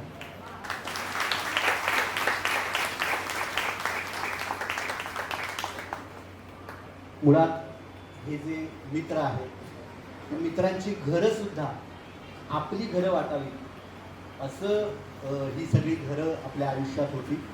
पण ही घरं जी आपल्या आयुष्यात होती ती काळानुरूप सुद्धा, जसं मित्रा या कवितेच्या माध्यमातून काळ बदलला तशी घरं सुद्धा बदलत गेली. यावरची एक कविता सादर करतोय. घर दोघांचं असतं, घर दोघांचं असलं तरी जोवर दुडदुडत नाहीत घरातून कोवळी बाळपावलं, तोवर घराला घर लाभत नाही घरपण मुलांच्या आगमनासोबत घर करून टाकते स्वतःच्या अस्तित्वाचे समर्पण. एखाद्या सम्राटाच्या आविर्भावात मूळ टाकतं जेव्हा अडखळतं पहिलं पाऊल, तेव्हा त्याच्या पायाखालची जमीन मोहरते, घराच्या सर्वांगातून सुखाची बरसात होते. तसे मुलाच्या इवलुल्या मुठीत घराने जपलेले असते भविष्याचे कोवळे स्वप्न, त्याच्या पाळण्याच्या हिंदोळ्यासोबत घराने गायलेली असते निजनीज अंगाई, त्याच्या मिटल्या डोळ्यात घराने कैद केलेले असते स्वतःच्या इच्छा आकांक्षांना. जणू घराला स्वतःचे अस्तित्वच उरलेले नसते त्याच्याशिवाय. मग घर मुलांसोबतच मोठं होत जातं. मग घर मुलांसोबतच मोठं होत जातं. घर नर्सरी राईम्स म्हणतं, घर पाढे बघतं, घर धडे वाचतं, घर इक्वेशन पाठ करतं, घर जाडजूड पुस्तकांच्या अभ्यासात मग्न होतं. त्याच काळात मुलाच्या मनात उमगू लागलेलं प्रीतिखुणांचं हळुवार गुपित पहिल्यांदा घरालाच कळतं. त्याच काळात मुलाच्या मनात उमगू लागलेलं प्रीतिखुणांचं हळुवार गुपित पहिल्यांदा घरालाच कळूनही ते कुणालाच सांगत नाही. जणू काही घरही त्याच्यासारखंच तिच्या प्रेमात पडतं. एके दिवशी उंबरठ्यावरील माप ओलांडून ती हळुवार पावलांनी मुलाच्या आयुष्यासह घरात प्रवेशते. एके दिवशी उंबरठ्यावरील माप ओलांडून ती हळुवार पावलांनी मुलाच्या आयुष्यासह घरात प्रवेशते. तेव्हा घराला आत आतून सार्थक झाल्यासारखे वाटते. घर आपल्या त्रिकोणी संसाराला चौकोनी रूपात सामावून घेते. पुढे काही दिवसातच आउटडेटेड झालं इथलं फर्निचर असं म्हणत नवी नवरी नव्या नवलाईने बदलू पाहते घराचे रूपडे. तेव्हा आता हे चालायचेच असे म्हणत घरही नव्या रूपात नटून घेते. इथपर्यंत सारे ठीक असते, इथपर्यंत सारे ठीक असते. मात्र पुढे नवे घर घेण्यासाठी पैसे कमी पडतात म्हणून विकून टाकूया हे जुने घर. हा नवरीचा नवा निर्णय काळजावर वार करतो घराच्या. अशा वेळी मुलाचे घट्ट ओठ मिटून राहणं अधिकच संताप आणते घराला. म्हणजे त्यांच्या प्रगतीची असूया वाटते घराला असे मुळीच नव्हते, किंवा त्यांच्या विकासातही अडसर बनू पाहत नाही घर. फक्त ज्यांनी या घरासाठी ओवाळून टाकले आहे उभे आयुष्य, त्या आई वडिलांना साधं मत विचारण्याचं सौजन्यही ते दाखवत नाही. याची जखम घराच्या मनात खोलवर ठुसठुसत राहते. कारण घराने बघितलेले असतात त्याला खरेदी करण्यासाठी मुलाच्या आई वडिलांनी काडी काडी जमवण्याकरता केलेले अपरिमित कष्ट आणि स्वतःच्या हौसा मोजा मारून केलेली कडकण काटकसर. आपल्या नव्या स्वप्नांसाठी त्यांची जुनी स्वप्ने मोडून टाकताना सुनेला दूरच आता मुलालाही काही वाटेनासं झालंही, हेच घराला आश्चर्य वाटत राहतं. काळाच्या ओघात इतकी बदलू शकतात माणसं यावर घराचा अजूनही विश्वास बसत नाही. मुलावर केलेल्या एकतर्फी प्रेमाबद्दल आता स्वतःची कीव करावीशी वाटते घराला. ज्याच्या कुशीत फुलला आपला संसार ते हक्काचे घर सोडताना आईचा उंबऱ्याबाहेर न निघणारा पाय घराला बघवत नाही. ज्याच्या कुशीत फुलला आपला संसार ते हक्काचे घर सोडताना आईचा उंबराबाहेर न निघणारा पाय घराला बघवत नाही. ती फिरवते जेव्हा भिंतीवरून मायेने उठवलेला शेवटचा हात, तेव्हा घराला खूप दाटून येते. घर उन्मळून फुटल्यासारखे ढसा ढसा रडत राहते. यापुढे नव्या बिऱ्हाडासोबत नवा संसार थाटणे नकोसे वाटते घराला. यापुढे नव्या बिऱ्हाडासोबत नवा संसार थाटणे नकोसे वाटते घराला. आता कुणाच्यातच गुंतवायचा नाही जीव. घर ठरवून टाकते मनाशी. घर मुलांचं असतं हे कालपर्यंतचे स्वतःचेच म्हणणे घराला पटत नाही आजकाल. घर त्यांचं असतं जे आपलं मानतात घराला, हे आता घराला चांगलं कळून आलं आहे अनुभवाने.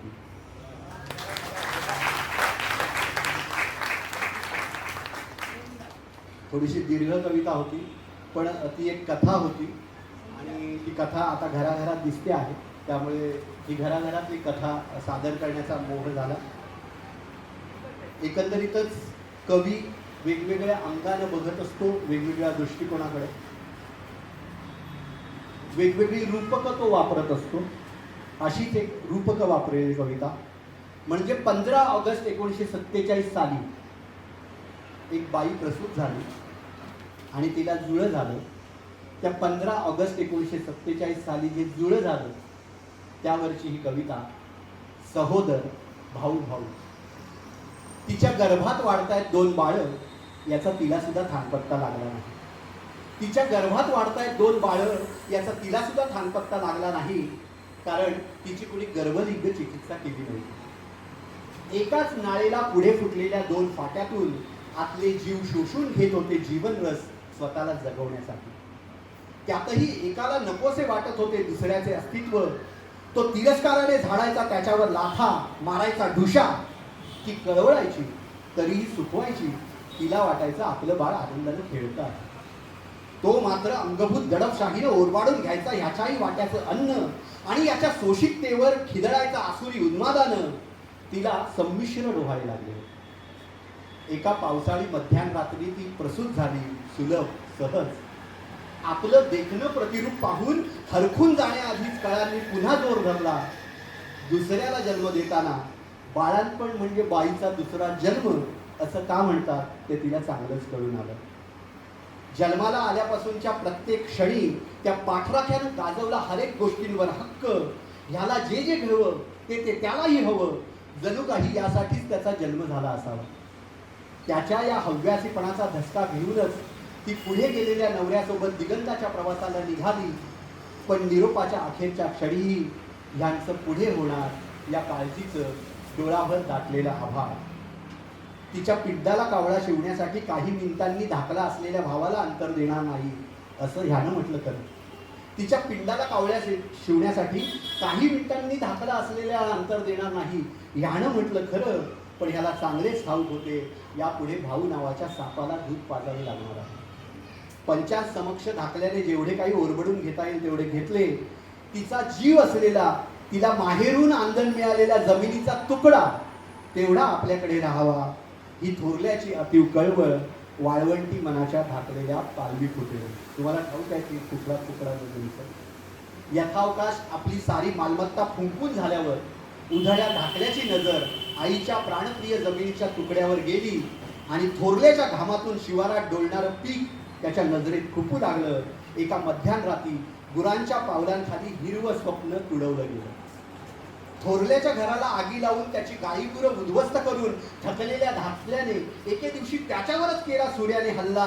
तेव्हा बचाव करताना त्याच्याकडला हा चाकू हातात येऊनही थोरल्यानं आईला दिलेला शब्द आठवून त्याला माफ करून टाकलं. एकाच उदरात जन्म घेऊनही कुठून आलं धाकल्याच्या अंगी एवढं धाडस.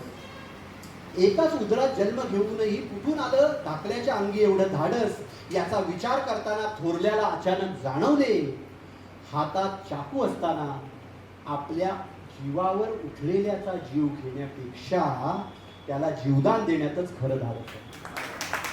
हातात चाकू असताना सुद्धा आपल्या जीवावर उठलेल्याचा जीव घेण्यापेक्षा त्याला जीवदान देण्यातच खरं धाडस आहे. या विचारासरशी एका अनोख्या अनुभूतीनं तो झळाळून उठला आणि सीमेवरला वाढता संघर्ष पाहून त्याचे दुःख त्याला विश्वात्मक झाल्यासारखे वाटले आणि सीमेवरला वाढता संघर्ष पाहून त्याचे दुःख त्याला विश्वात्मक झाल्यासारखे. एकंदरीतच या सगळ्या कवितांच्या पसाऱ्यातून काही शेवटच्या मोजक्या कवितांकडे आता येतो आहे. आईचं आपल्या मनातलं नातं आपल्या सर्वांना ठाऊक आहे. माझ्या आईचंही गेल्याच वर्षी निधन झालं. तर त्या आईच्या आठवणींची एक कविता या निमित्तानं सादर करतो जी तुम्हाला सुद्धा कवीची अनुभूती दुसऱ्याला येतेच ती कविता ऐकताना तशी देते. माझ्या मन मानसीत तिचं एक एक रूप, माझ्या मन मानसीत तिचं एक एक रूप, कधी तेवती पणती कधी गाभाऱ्यात धूप. तिच्या स्मृतीचं मंदिर हृदयात परिमळ, पुन्हा पुन्हा हुंगतो मी आठवणांचा दरवळ. तिचं पांढर कपाळ जसं निबार आकाश, टाक्या टाक्यानं शिवते उभं आयुष्य भकास. साथ अर्धी सोडायची त्याला भरतीचं घाई, साथ अर्धी सोडायची त्याला भरतीचं घाई. बाईपण जुगारून ती झाली फक्त आई. मग माझ्या भल्यासाठी लाई आयुष्यपणाला, मग माझ्या भल्यासाठी लावी आयुष्यपणाला. साऱ्या वासना मारून ठेवी व्रतस्थ मनाला. कशा कशानं लिंपाव्या तिच्या काळजीच्या भेगा, कशा कशानं लिंपाव्या तिच्या कपाळीच्या भेगा. एक एक सुरुकुती माझ्या काळजीच्या जागा. तोंडवळा घे टिपून कानशिली मोडी बोटे, तोंडवळा घे टिपून कानशिली मोडी बोटे. दृष्ट लागू नये बाळा तिला नेहमीच वाटे. तिच्या घामट स्पर्शाची नाही तुलना कशाशी, तिच्या घामट स्पर्शाची नाही तुलना कशाशी. फिकी लाखोंची अत्तरे तिच्या पदरवासाशी, फिकी लाखोंची अत्तरे तिच्या पदरवासाशी. तशी भारीचं रागीट खोटेपणाचा तिटकारा, तशी भारीचं रागीट खोटेपणाचा तिटकारा, तिची अबोल्याची शिक्षा चांगुलपणाचा पहारा. पुरविन साऱ्या हौशी शिक्षणात नाही लाड, पुरविन साऱ्या हौशी शिक्षणात नाही लाड. दिन राबत रात राबते मी म्हण घरे काही चाड. वय सरकत गेलं तिच्या पंखात वाढलो, ती गेली अन मी अचानक मोठा झालो. त्या नादानं वयात तिचं दुःख ना कळलं, त्या नादानं वयात तिचं दुःख ना कळलं. आज कळत नव्याने तिला किती मी छळलं. माझ्या मन मानसीत तिच्या आठवांचा गोतवळा, माझ्या मन मानसीत आठवांचा गोतवळा. तिच्या विना वाटे सुना हा अक्षर सोहळा, तिच्या वाटे विना वाटे सुना हा अक्षर सोहळा. आईविषयीच्या अनेक कविता आपल्याला माहिती आहे, प्रत्येक कवी आईविषयी लिहितो. बापाविषयी मात्र खूप कवी जणांनी लिहिलंय. मुळात बाप हा एक आधारवड असतो आपल्या आयुष्याचा. म्हणजे संसाराच्या खस्ताखात आईचा डोळा झरत असतो, संसाराच्या खस्ताखात आईचा डोळा झरत असतो. पापण्यांकाठी धरण बांधून तेव्हा बाप वाढतो. तर हा बाप खांद्यावर घ्यायचा, उंचावर न्यायचा, दुनिया कशी दाखवते म्हणायचा. खांद्यावर घ्यायचा, उंचावर न्यायचा, दुनिया कशी दिसते दाखवतो म्हणायचा.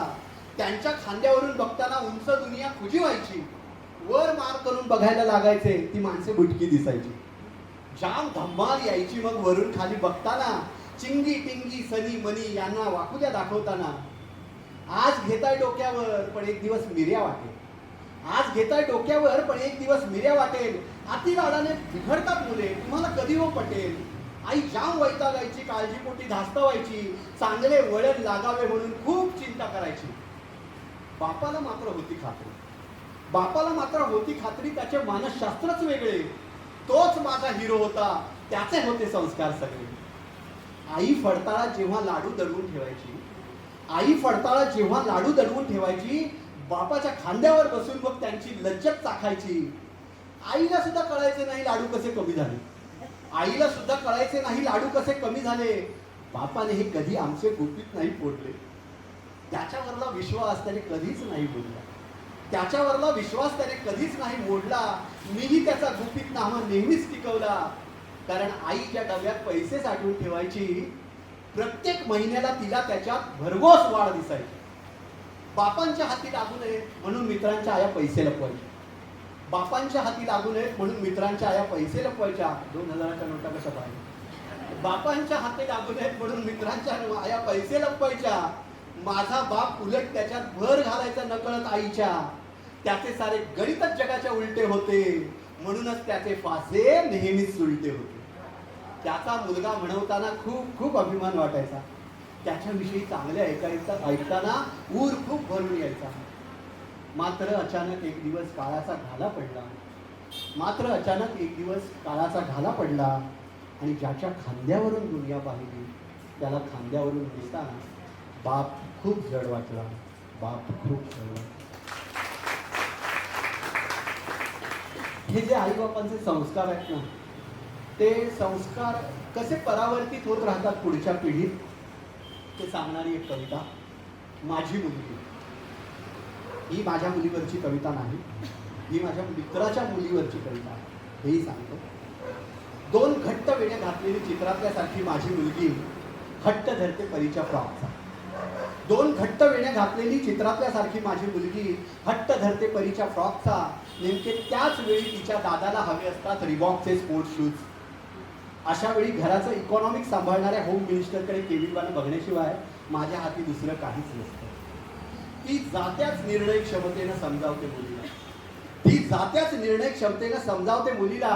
आणि पुन्हा एक वार आपणच जिंकल्याचा आनंद मुलाच्या चेहऱ्यावरून ओसंडून वाहू लागतो. तो त्याही पुढे जाऊन तिला चिडवतो, रडवतो, तिच्या समजूतदारपणाला स्वतःचा विजय समजतो.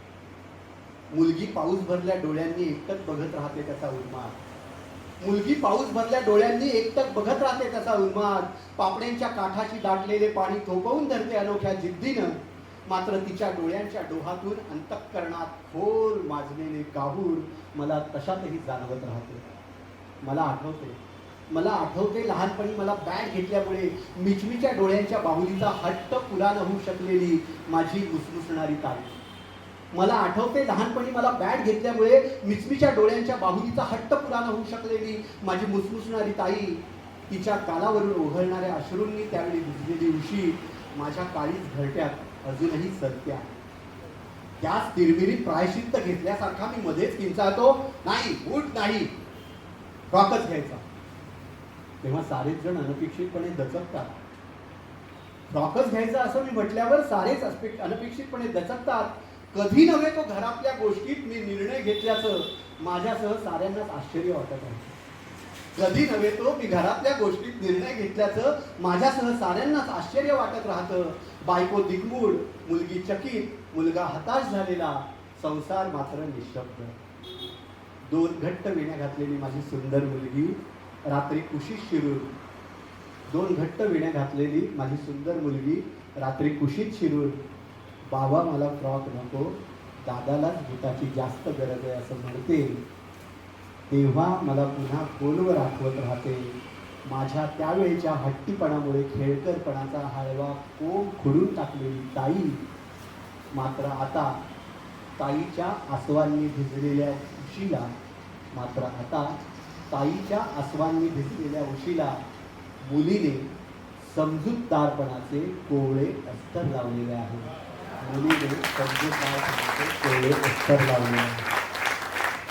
हे जे कोवळे अस्तर आहे, माझी मुलगी सुद्धा अतिशय उत्तम कविता लिहिते, माझ्यापेक्षा चांगली कविता लिहिते असं मी म्हणतो. आणि हे जे संस्कार कसे पुढच्या पिढीमध्ये परावर्तित होतात, तर माझ्या लहानपणीची गोष्ट मला आठवते की बाबांनी हौसेने आणलेले नवे कोरे बूट घालून जरा खुशाकीने शाळेत गेलो. तेव्हा बेंचवरल्या राजूने म्हटले, छान आहे रे, कितीच आहे? मी नाक फेंदारून म्हणालो, ठाऊक नाही पण महाग आहे, बाबांनी आणले. हे ऐकल्यानंतर त्याच्या चेहऱ्यावरले विस्मयकारी भाव हळूहळू काळवंडत गेले. मी विचारले खोदखोदून, तर म्हणाला, काही नाही रे, बाबांची आठवण आली. मग त्याच्या डोळ्यातले दगदगलेले तळे बघताना तसेच झाले. दुसऱ्या दिवशी सकाळी शाळेत जायला निघताना, अरे बूट नाही घातलेस, अरे बूट का नाही घातलेस असं बाबांनी विचारलं. तेव्हा त्यांच्या नजरेला नजर न देताच मी म्हणालो, काही नाही हो, मनाला नाही, पायाला जरा काचताय, पायाला जरा काचताय. हे जे सगळं मुलांचं भावविश्व आहे ना, त्या अनुभव विश्वातून मुलं घडत जातात. आमचा किरण पालक संस्कार वर्ग चालवतो. मी खूप लवकर आलो या कार्यक्रमाला, तर बाहेर उभं राहून तो मुलांशी काय बोलतो ऐकत होतो. इतकं मनापासून सांगत होता की आज फादर्स डेच आहे. म्हणजे फादर्स डेच्या निमित्तानं अशा प्रकारे मुलांवर संस्कार करणारे संस्कार वर्ग चालवायचं एखाद्या व्यक्तीला वाटतं, तो ते सातत्याने चालू ठेवतो. म्हणजे अभिनय कट्टा 2004ला सुरू केला.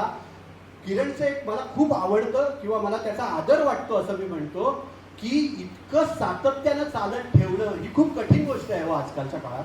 म्हणजे स्वतःच्या खिशाला तोशीस लावून कोणाकडूनही कुठल्याही प्रकारची मदत न घेता केवळ स्वतःच्या आत्मीय बळावर, स्वामींवर असलेल्या अढळ विश्वासावर दिव्यांगांसाठी, बालकांसाठी, पालकांसाठी संध्याकाळी रात्री 11 वाजल्यापासून सकाळी 6-7 वाजेपर्यंत तो सगळ्या माणसांबरोबर झोपाड्यात फिरत असतो की रात्री कोणाला काही त्रास होऊ नये. कोण करतोय एवढं समाजासाठी? हे जे काही करणं आहे ना, ही अशी माणसं दुर्मिळ होत चालली आहेत. त्या दुर्मिळतेला माझा जिंदादिल सलाम आहे खरं तर. म्हणजे केवळ या अभिनय कट्ट्याच्या या मंचावर बसलोय आणि त्यानं मला कार्यक्रम कर सांगितलंय आणि मी सुद्धा असा घोड्यासारख्या खुर्चीवर बसून मस्तपैकी हॉट सीट त्याने मला सांगितलं, ही हॉट सीट आहे, जरी तुला टेकायला नाही मिळालं तरी तुला असं बरं वाटेल तुला, अशी हॉट सीट आहे. अशा हॉट सीटवर बसायला मिळालं म्हणून मी त्याचं कौतुक करत नाही. तर एकंदरीतच यामुळं म्हणजे अनेकांचे मी व्हिडिओ क्लिप्स बघतो या सगळ्या पालक संस्कार वर्गात येणाऱ्या, तर मुलांनी मोबाईलपासून दूर गेलेली आहेत. अनेक मुलं मोबाईल सोडलाय त्यांनी वापरायचा. ही किती मोठी क्रांती आहे हो, ही कळत नाही आपल्याला, अशी साधी सरळ कळणार नाही. अजून काही वर्षाने ती जी मुलं मोठी होतील आणि त्या ज्यावेळी आपण कसं आपल्या बाई भेटल्या किंवा आपले सर भेटले की लगेच त्यांच्या पाया पडतो आणि म्हणतो की बाई तुम्ही तुझे संस्कार केले ना त्यामुळे आज मी असा झालो. तसं या किरणला म्हणतील. खरंच ही मुलं उद्या तसं या किरणला म्हणतील असं मला अगदी आतून वाटतं. आणि म्हणूनच हा जो काही सगळा जो काही मुलांचा आजकालचा जो काही डोक्यातला संभ्रम आहे ना तो संभ्रम चितारणारी सुद्धा मुलांच्या अंगानं दिलेली एक कविता आहे. संभ्रम. सगळेजण त्यांचंच सांगतात निमूट ऐकून घेई. सगळेजण त्यांचंच सांगतात निमूट ऐकून घेई. काय करू कुणी मला समजून घेत नाही. पप्पा म्हणतात जिकडे तिकडे केवढी कॉम्पिटिशन. पप्पा म्हणतात जिकडे तिकडे केवढी कॉम्पिटिशन. अभ्यास हेच एकमेव तुझं असायला हवं मिशन. मॅथ्स माझ्या काही केलं डोक्यात घुसत नाही. काय करू कोणी मला समजून घेत नाही. मम्मी म्हणते सोन्या फार बदललंय जग. मम्मी म्हणते सोन्या फार बदललंय जग. सनी मनी काय करताय डोळे उघडून बघ. रात्री उशिरा जागून पहाटेला डोळे उघडत नाही. काय करू कोणी मला समजून घेत नाही. टीचर म्हणतात अभ्यासा इतकंच महत्वाचं जनरल नॉलेज. टीचर म्हणतात अभ्यासा इतकंच महत्वाचं जनरल नॉलेज. स्वतःला सिद्ध केलं तरच मिळतं आता मायलेज. किती धावायचं हे कोणी थकलो तरी सांगत नाही. काय करू कोणी मला समजून घेत नाही. हे म्हणतात अभ्यास करा नाहीतर ठरलेली भिक्षावाटी. हे म्हणतात अभ्यास करा नाहीतर ठरलेली भिक्षावाटी. ते म्हणतात नुसताच अभ्यास डेव्हलप करा पर्सनॅलिटी. हे म्हणतात अभ्यास करा नाहीतर ठरलेली भिक्षावाटी. ते म्हणतात नुसताच अभ्यास डेव्हलप करा पर्सनॅलिटी. हे करावं की ते उमगत नाही मार्ग सही. काय करावं कुणी मला समजून घेत नाही. सगळेजण त्यांचं सांगतात निमूट ऐकून घेई. काय करू कोणी मला समजून घेत नाही. खूप कविता गावतो आहे कारण की अखेरच्या वाटेकडे जावं असं मला देखील वाटून राहिलेलं आहे. त्यामुळे ग्रीटिंग ही एक कविता या निमित्तानं सादर करणं महत्त्वाचं वाटतं. ग्रीटिंग या कवितेचं एक आणखी एक वैशिष्ट्य की जरी आज आपण ग्रीटिंग कोणालाही पाठवत नसलो तरी ग्रीटिंगचं तुमच्या आमच्या मनातलं भावविश्व अतिशय वेगळं आहे. म्हणजे ग्रीटिंग पाठवण्याचा एक काळ होता.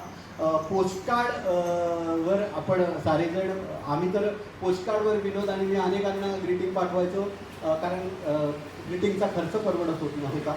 आणि एकंदरीतच ह्या शुभेच्छा देण्याचं जे काही तंत्र आता बदललं असलं तरी ग्रीटिंग ही जी कविता आहे त्या कवितेचं माझं भाग्य आहे की एक 6-7 वर्ष ग्रीटिंग ज्यावेळी भरात होती त्यावेळी चर्चगेटच्या आर्चिस गॅलरीमध्ये ग्रीटिंग ही कविता त्यांनी तिथे लावलेली होती.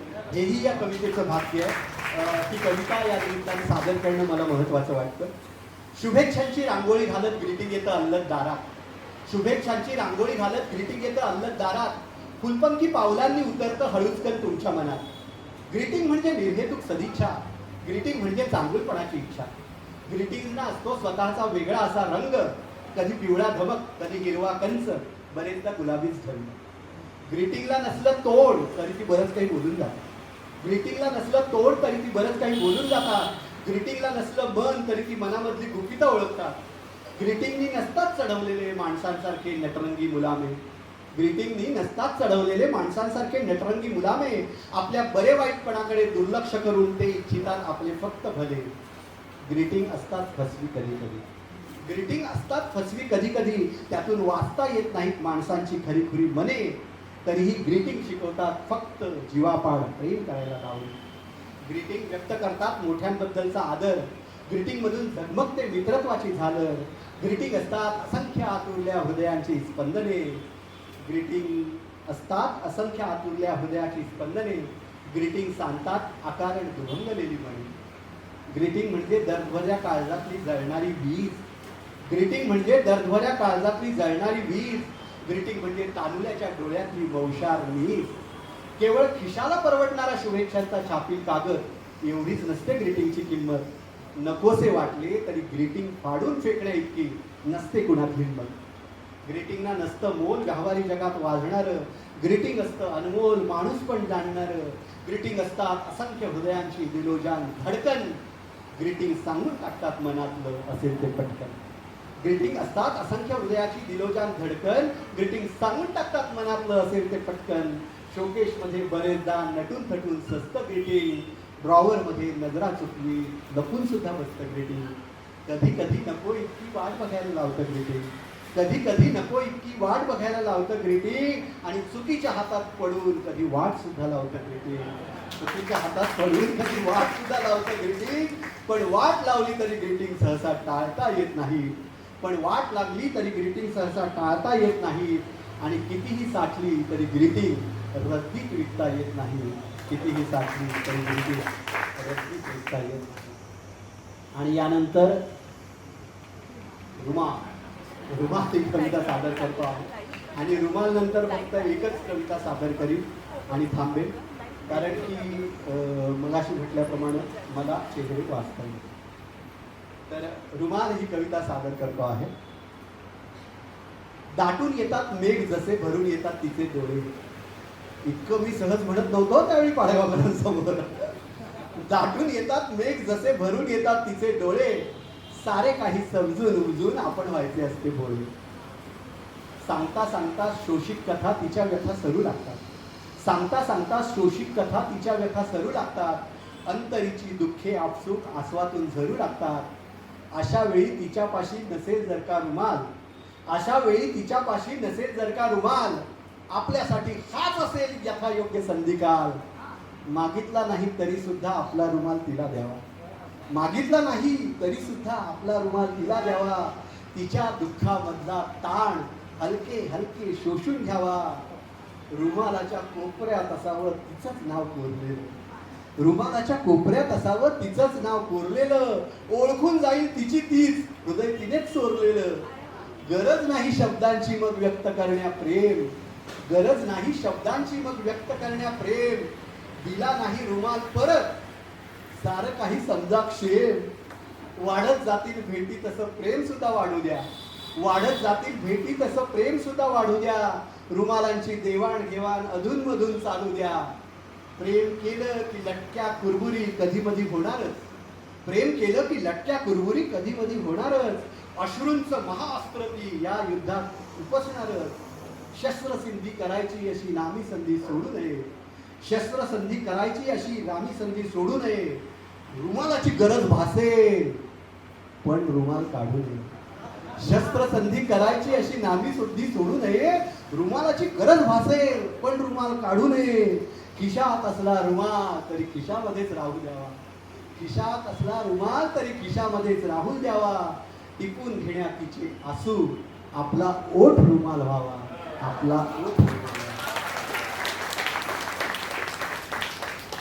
तुमच्या आमच्या अतिशय आपुलकीच्या आणि अतिशय महत्त्वाच्या अशा या कविता या ठिकाणी सादर करत असताना किरणचं काय, तुमचं काय, माझं काय, विनोदचं काय, राजेंद्रचं काय, कोणाचं रवींद्र पाटलांचं, सगळ्यांचं आयुष्य जर पाहिलं तर ते असं संघर्षातून गेलेलं आहे.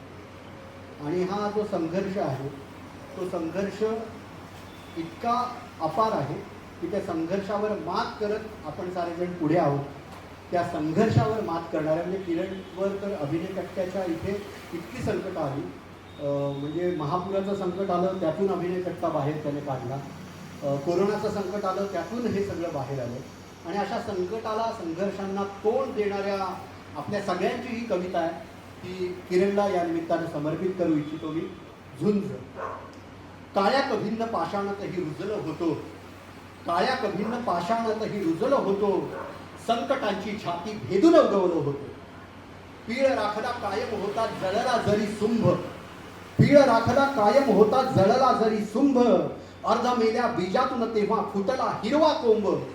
बुडला बुडला म्हणती सगळे जीवापाड उसळलो होतो. काळ्या कभिन्न पाषाणातही रुजलं होतं. आयुष्य नसते सोपे घनघोर वर्षा बरसली.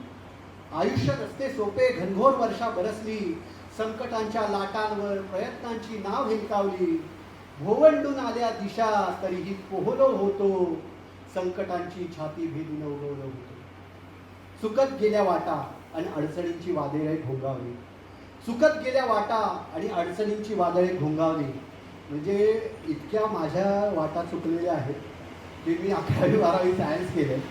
नंतर मी ITI इन्स्ट्रुमेंट टेक्निशियन झालो.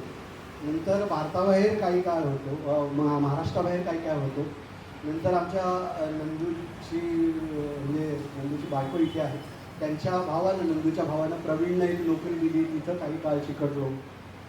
असं सगळं हा जो काही भरकटलेला प्रवास आहे ते करता करता BA केलं मराठी, मग MA केलं, सेट झालो, जर्नलिझम मास कम्युनिकेशन केलं. शिक्षणाची कास काही सोडलं नाही. त्यामुळे शिक्षण हे माणसाला खऱ्या अर्थानं आधार देतं हे मला मनोमन पटलेलं आहे. कारण चुकत गेल्या वाटा अडचणीची वादळे घोंगावली, अपमानाच्या थपडा मारत नशिबाने जागा दाखवली. चुकत गेल्या वाटा आणि अडचणीची वादळे घोंगावली, अपमानाच्या थपडा मारत नशिबाने जागा दाखवली. अंधाराच्या भिंती फोडून जरासा मिळमिळलो होतो, संकटाची छाती भिडून उडवलं होतं. सहज सोपा नसतोच मुळी आयुष्याचा प्रवास, सहज सोपा नसतोच मुळी आयुष्याचा प्रवास. फुकट काहीच मिळत नाही, करावे लागती सायास. संपेस तोवर हरणार नाही, निश्चय गुणगुणलो होतो. काळ्या कभिन्न पाषाणतही रुजलो होतो, संकटाची छाती भिडून उडवलं. एकंदरीतच कवितांचा हा प्रवास संपत असताना कवी संमेलन आणि रसिक आणि कवी यांचं एक नातं असतं. हे नातं उद्धृत करणारी कविता सादर करतो आणि थांबतो. एकंदरीतच या कवितेच्या प्रवासामध्ये महाकवी कालिदासांचं आपण स्मरण करतो आहोत. त्यांच्यासोबतच मला स्मरण करावंसं वाटतं ते यावर्षी ज्यांची जन्मशताब्दी आहे अशा कविवर्य सदानंद रेडेंचं. म्हणजे आम्ही हे कवितेचे नगरी करायचो. विनोदने अतिशय अप्रतिम असं त्याचं संहिता लिहिलेली आहे. अनेक महाविद्यालयांमध्ये प्रयोग केले, अनेक संस्थांमध्ये प्रयोग केले, ग्रंथालयांमध्ये केले. या निमित्ताने नव्या पिढीपर्यंत कविता पोहोचवण्याचं जे व्रत, म्हणजे आम्ही नोकरीत अडकण्यापूर्वी जे करत होतो झपाट्यासारखं, आत्ता कविता.com रवींद्र पाटील सर आणि ही सगळी मंडळी करतात, तसं एके काळात ही जी दुसऱ्यांची कविता आम्ही पोचवत होतो त्यावेळी आम्हाला म्हणायचे की तुम्ही तुमची एक कविता सादर करा. पण अशा भरजरी अंगरख्याला आमची अशी चिंधटी कुठे लावायची म्हणून आम्ही त्यावेळी सुद्धा कविता सादर केली नाही. मात्र आता किरणने हॉट सीटवर बसवायचं ठरवलं म्हणून बसलं. तर हे कवी संमेलनाशी जे नातं आहे त्याप्रमाणे ठाण्याचे आदरणीय कवी मपाम भावे यांचाही हे जन्मशताब्दी वर्ष आहे. त्यांनाही विनम्र अभिवादन करतो.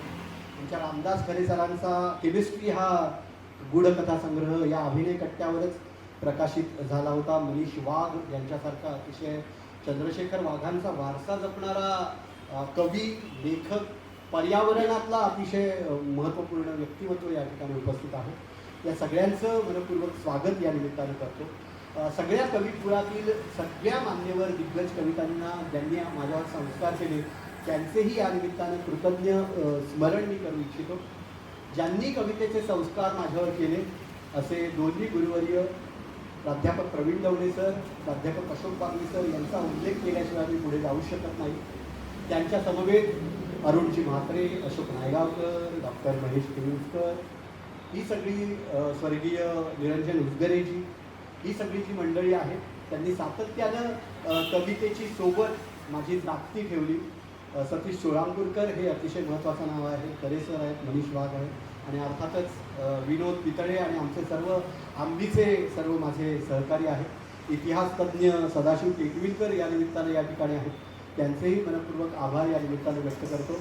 आनंदाचे डोही नावाचा एक काव्य दिवाळी अंक आम्ही गेली 25 वर्ष काढतो आहोत. त्याचे संपादक सन्माननीय विश्वनाथराव साळवी या ठिकाणी आवर्जून उपस्थित आहेत. माझे मोठे बंधू गणपत दादा सुद्धा या निमित्तानं आवर्जून उपस्थित आहेत. जो मला नेहमी दिसत नाही आणि कार्यक्रमांमध्ये निवेदन करत असताना असा नवी मुंबई महानगरपालिकेचे आमचे विद्युत विभागाचे कार्यकारी अभियंता आणि माझा अतिशय जवळचा मित्र प्रवीण गाढे या निमित्ताने या ठिकाणी उपस्थित आहेत. या सगळ्यांचे या निमित्तानं मनपूर्वक आभार मानतो. सर्व आम्हींचे मनपूर्वक आभार व्यक्त करतो. म्हणजे राजेश्री ताई या निमित्तानं उपस्थित आहेत, तिचेही मनपूर्वक आभार, कारण की छड्या मारून मारून तिने मला शिकवलेलं आहे, त्यामुळे मी असा घडलेलो आहे. तर या कवी संमेलनात तुमचं माझं जे नातं आहे त्या कवी संमेलनाचं नातं उद्धृत करणारी ही कविता. कवी संमेलनात मी कविता वाचित उभा आहे, कवी संमेलनात मी कविता वाचित उभा आहे आणि मान खाली घालून तू उठून बसलेली तुझ्या नजरेमधले भाव मला कळू न देण्याचा तुझा अनोखा अट्टहास मला न उमगेल.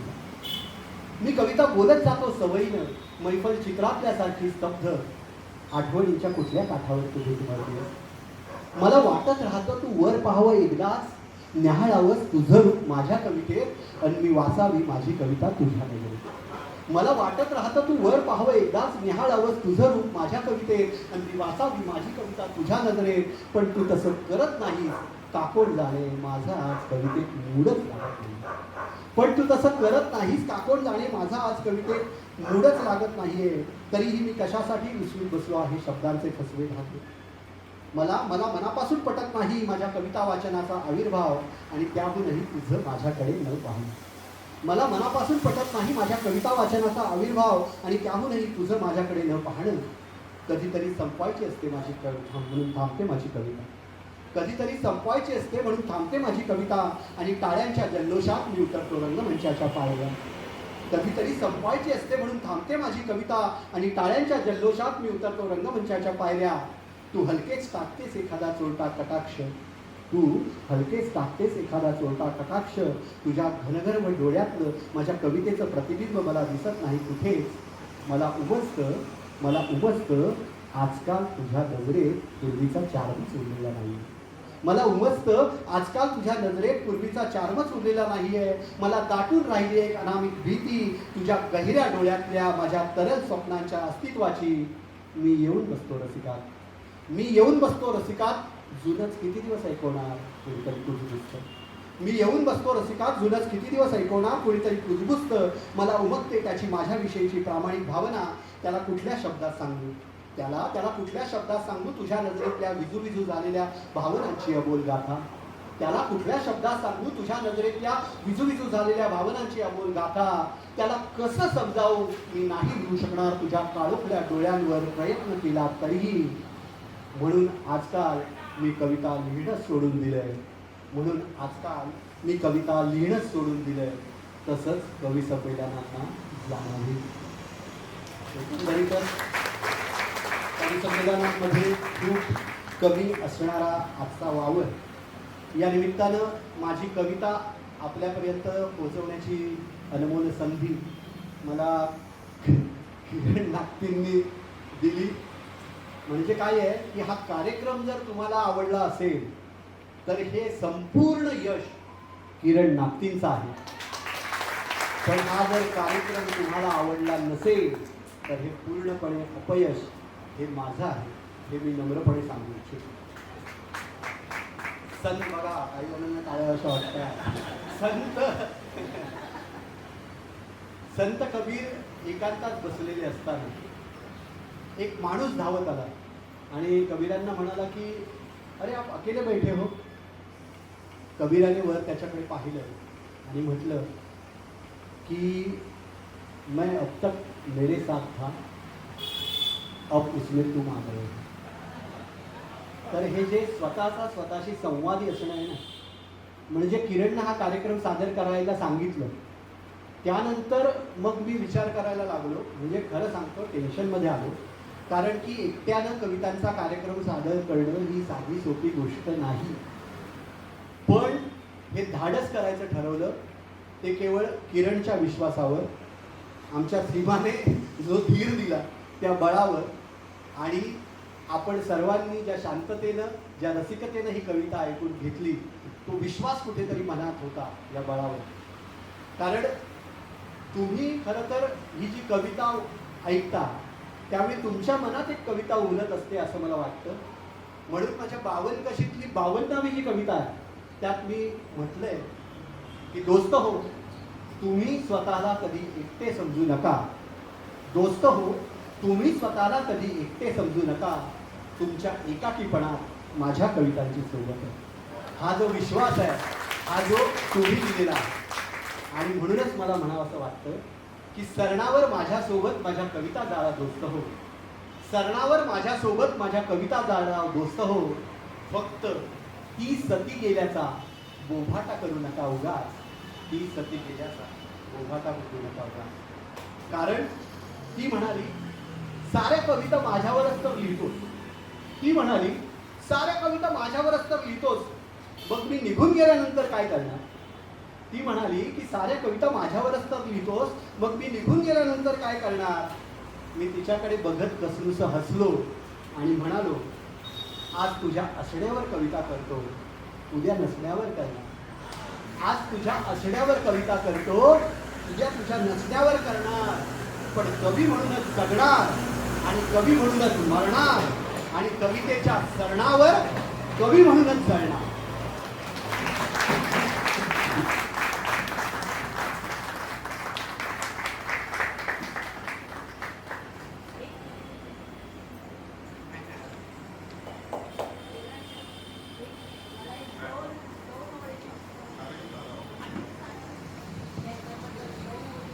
ही मिठी ती तुमच्या सगळ्यांच्या वतीनं मारली. आणि असा पहिला प्रसंग आहे. 573 गड्डे झाले, पहिल्यांदा मारलेली मिठी आहे.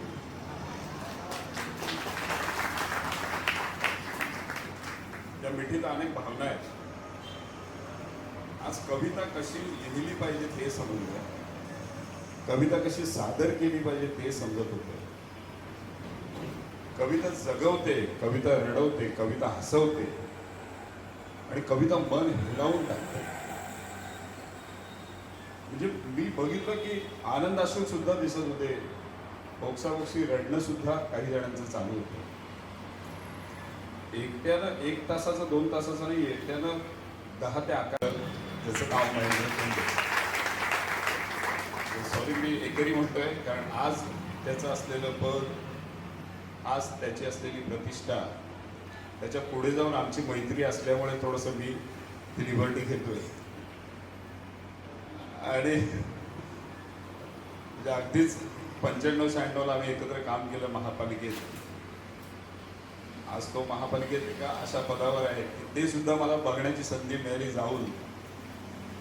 मला आधी खूप महेंद्र महापालिकेत आहे हे म्हटल्यानंतर किंवा तो तिथे काम करतो म्हटल्यानंतर एका मोठ्या पोझिशनवर आहे, पण असं वाटत होतं की अरे घुसमट होते की काय ह्याची.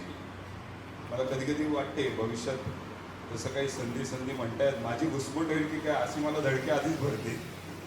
तसं मी बघितलं, पण तिथे गेल्यानंतर लक्षात आलं मला की काम करण्याची त्यांची पद्धत, तिथे सुद्धा सगळ्यांना जिंकून टाकले त्यांनी. म्हणजे मी आयुक्त साहेबांना फक्त बोलतो, महेंद्र कोंडे आहेत ना ते, अरे त्यांच्यामुळे तर सगळं सांस्कृतिक सगळ्या गोष्टी सगळ्या चालल्या आहेत. त्यांना आता कोमस आपण बोलवले, त्यांना सुरुवातच केली आयुक्तांनी यांच्याबद्दल बोलायला. म्हणजे मी तेच म्हणतो नेहमी की कर्तृत्वाची ओळख आहे ना, ती पुसली कधीच जात नसते. आणि महेंद्र कोंडेला कधीच विसर त्याचा पडू शकत नाही. कविता कसलं धाडस आणि कसलं काय काहीच नाही. म्हणजे मला असं वाटतं महेंद्र कोंडे स्पेशल असा एक नावाचा कार्यक्रम होईल सुरू, आणि तो करूया आपण. आणि तुम्ही बारका फक्त द्या आम्हाला, आम्ही सगळे बरोबर ना विनोदजी, आम्ही, कारण ही सगळी मंडळी ज्या पद्धतीनं कविता जगत होती ते डोकावून स्वतःच्या आयुष्यात बघत होते. त्या कवितेच्या ओळी नव्हत्या, तर त्यांच्या जगण्याचा अनुभव कुठेतरी घेत होते. ते प्रत्येकाच्या आयुष्यात घडत होतं. ते आईबद्दल बोलल्यानंतर कोणाला तरी आई आपली आठवत होती, जी आत्ता कुठेतरी अंतरुणात खेळू नये, कधीतरी जाईल. ती गेल्यानंतर काय, बाप खांद्यावर घेऊन फिरत होता, तो बाप आज हे सगळं बघायला नाही, तेव्हा किरण नक्कीला पण तो बाप आठवला. म्हणजे मुलगी आता मला नसली तरी मला मुलीबद्दलचं ते एक बाप म्हणून वाटतं ना सारखं. तर प्रत्येकामध्ये मला असं वाटतं की नाती, कुठेतरी नात्याची गुंफण या प्रत्येक कवितेमध्ये दिसत होती. आणि ज्या पद्धतीनं कविता सादर केल्या गेल्या, म्हणजे अर्थात पाडगावकरांची हे करतो मी, पण त्या लेवलला तुम्ही गेलात सर. अर्थात ते तुमचा तो हे काय त्यांनी सांगितलं की यश असेल तर ते किरण लागते, ते यश कोणाचं ते समजले त्याच्यामुळे. आणि किरणला हेच हवं होतं एक मित्र म्हणून, की नेहमी बघितलं तर मागेच राहायचं आणि बऱ्याचदा फक्त समोरच्याची ओळख करून देण्याचं एक महान काम ज्या माझ्या मित्राने केलं, त्याची ओळख किती मोठी आहे हे जगाला कळू दे असं मला नेहमी वाटतं. आणि ते याच्या पुढे सुद्धा मला असं वाटतं मी सुरू ठेवणार आहे. आज ती इथनं सुरुवात झाली असेल, पण भविष्यात ते कुठल्या प्लॅटफॉर्मवर कसं करायचं ते आमचं आता इव्हन आदित्य सुद्धा मला तेच म्हणत अरे गोपा काय जबरदस्त आहे. म्हणजे मी तेच म्हणतो ना, आणि कुठलं वयाचं बंधन नाहीये ना. परत ऐकताना प्रत्येक जण ज्या पद्धतीनं मला असं वाटतं त्याच्यामध्ये विसरून गेले ते, आणि तो रंग कवितेचा होता. तो कुठलाही काही असो, म्हणजे पावसाची कविता म्हणजे सगळ्याच कविता मला असं वाटतं आजच्या कार्यक्रमाबद्दल होतं मी. पण माणूस म्हणून कसं असायला पाहिजे, तर मला असं वाटतं मी आजच्या जगात मी सांगेन की महेंद्र कोंडे सारखंच असायला पाहिजे. म्हणजे मी पालक संस्कार वर्ग इथे सुरू होता. 5:20 ही व्यक्ती आली आणि ते गार्डन मध्ये जाऊन बसले. म्हणजे वेळेच्या आधीच आले. परत इथे त्यांनी कार्यक्रम सुरू आहे, काही डिस्टर्ब नाही, काय नाही, आपले ते जाऊन मला सोडं वहिनी पण तिथेच उद्यानातच घेऊन गेले आणि तिथेच बसले विचार. आता आजची परिस्थिती अशी आहे, प्रमुख पाहुणे वेळेच्या नंतर येतात आणि काय ते सगळं असतं तेच. म्हणजे मी कुणाबद्दल असं हे नाही करत, बरोबर की नाही बाबा, मी पाहुणा आहे ठीक आहे. मित्र जरी असला तरी ज्या पद्धतीने आजचा कार्यक्रम होता, आजचे प्रमुख पाहुणे आहेत म्हणजे तो एक त्यांचा जो काही आदर्श व्यक्ती कसा असायला पाहिजे. आणि आजच्या जगात प्रत्येक वेळेला समोरच्यासाठी विचार करण्याची जी काही वृत्ती आहे ना, ती मला असं वाटतं हीच आपली ओळख आहे. त्याच्यामुळे नवी मुंबई महानगरपालिकेच्या ह्याच्यामध्ये सांस्कृतिक जी काही वाटचाल नवी मुंबईमध्ये दिसते ना, त्याचं पडद्यामागचं मला असं वाटतं सगळ्यात मोठं नाव कुठलं असेल ना, म्हणजे पडद्यावर बऱ्याच जणांना आणण्यासाठी पडद्यामागे जी कोण व्यक्ती आहे ना, ती मला असं वाटतं महेंद्र कोंडे. इथे राहुल इंगळे पण बसलेले आहेत, त्यांना पण तो अनुभव आहे, बरोबर की नाही. कारण नाही तर होतं असं की महापालिकेमध्ये जर सांस्कृतिक कुठला कार्यक्रम करायचा आहे तर त्यांची इच्छाशक्ती किती असते ते माहिती आहे. तिथे सगळा गणिताचा पेपर सोडवला जातो. हे ऑन रेकॉर्ड बोलतोय मी, छापलं तरी चालेल, बरोबर की नाही. कोण साहित्यिक, कोण कवी, काय ह्या व्यक्तीनं तिथे आल्यानंतर अनेक साहित्यिकांची मला असं वाटतं जत्रा भरवली. हो होऊ शकतं, पण इच्छाशक्ती असायला हवी. बरंच तिथे पैशाची काही वानव असते असं नाहीये, पण मग नंतर दुर्दैवानं तेच डायव्हर्ट होतात सगळे. जाऊ द्या, तो बोलण्याचा विषय नाही. पण हे सगळं मी का सांगतोय, त्यानंतर परत महापालिकेत एकत्र आम्ही काम केलं तेव्हाचे काही अनुभव. त्यानंतर मोहविद्यालयात मला असं वाटतं आमच्या सौ सुद्धा मोहविद्यालयात होत्या. तेव्हापासून त्या आम्हाला सांगतात की महेंद्र कोंडेंचं वावर हा तेव्हापासूनच जोडतात, बरोबर की नाही. त्याच्यामुळे अर्थात तुमच्या कवितांवर अनेकांनी प्रेम केलंय, तुमच्यावर थांबलो मी वैदिककडे कटाक्ष टाकला. कसं बोलणारा माणूस बोलत असतो, ऐकणारे बघणारे असतात, त्यांच्या मनामध्ये कधी काय येतं, पण एक प्रांजळ मन असतं ना जे, ते या माणसाकडे आहे. आणि ती निर्मलता कुठेतरी दिसते मला. आणि तो असा झरा वाहत राहून दे, त्याला थांबवू नका, बरोबर की नाही. तिथे बांधायचंच नाही आपलं. तुम्ही तुमचं ते कार्यक्रम करत राहा, आपले महापालिकेचं काय असेल ते. पण हा कार्यक्रम मला असं वाटतं अशा पद्धतीचा अजून काहीतरी वेगळेपण किंवा अजून काहीतरी करण्याचा प्रयत्न करू. पण महेंद्र कोंडे जेव्हा कविता सादर करतात तेव्हा प्रत्येकाचं समाधान होतंय आणि त्याला त्याच्या स्वतःच्या जीवनाचा एक आलेख उंचावता सुद्धा येईल असं कुठेतरी पटकन वाटायला लागलं. नातेसंबंध जपाव, अरे अशा अनेक कविता होत्या ना. ती 2 जुळ्यांची कविता म्हणजे मला ना प्रत्येक वेळेला चित्र स्वरूपातच दिसायला लागली. आता दिग्दर्शकाचं थोडंसं हे असल्यामुळे मला ते असं चित्रच दिसायला लागलं. प्रत्येक कवितेमध्ये ती कथा दिसायला लागली आणि कथा ती सगळे अनुभवत होते हो. मला अजून अर्धा दिला तर मी बोलीन, अर्थात वेळेचं बंधन आहे, त्यामुळे मी व्यक्त होत राहील फेसबुक आणि याच्या माध्यमातून. जरी ती कविता होती सोशल मीडियाचं, पण आपण तिथे व्यक्त होऊया. आपण पण अपग्रेड होऊया आणि आपण व्यक्त होत राहूया.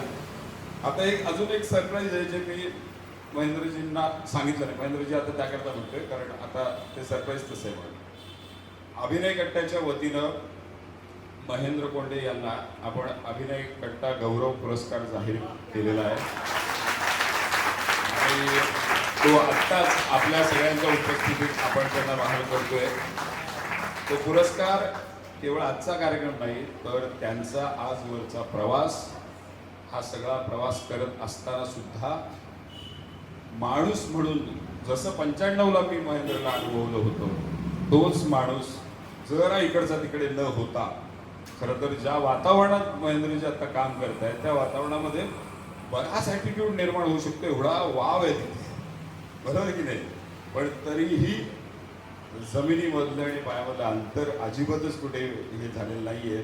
तसेच पाय घट्ट मातीशी रोवलेले आहे, म्हणून तो मातीचा जो गंध असतो ना, तो मला असं वाटतं महेंद्रला भेटल्यानंतर कुठेतरी, नाहीतर मग पाऊस पडल्यानंतरच तर मातीचा गंध आपल्याला अनुभवायला मिळतो, पण इथे महेंद्रला भेटल्यानंतर असं वाटतं की यार आपल्या मातीतला आपला माणूस आहे. आणि म्हणूनच आपण सगळ्यांच्या वतीनं तो पुरस्कार त्यांना देऊया. सॉरी, मी ही कल्पना दिली नाही तुम्हाला, पण दिली असती तर तुम्ही लगेच अरे काय आताची रिएक्शन सेम झाली असते. बऱ्याच जणांना मत व्यक्त करायचं आहे. मला असं वाटतं आजचा कार्यक्रम कसा वाटला, त्याचे फोटो, त्याचे व्हिडिओज जे काय असतील ते तुम्ही शेअर करा सोशल मीडियाचा. मला असं वाटतं हे कवी इथे बघा ना, कित्येक जण बसले. मी एकाचं नाव घेतलं एकाचं नाही घेतलं तर गोंधळ होईल. सगळेच दिग्गज आहेत. आपण तो ट्रेंडच सुरू करूया. इथे कार्यक्रम किंवा कुठेही कार्यक्रम झाला तरी सोशल मीडियावर आपण जास्तीत जास्त शेअर आणि ते केलं पाहिजे. मग ते इंस्टाग्राम असो किंवा इतर ज्या काही सोशल मीडियाच्या विभाग असतील.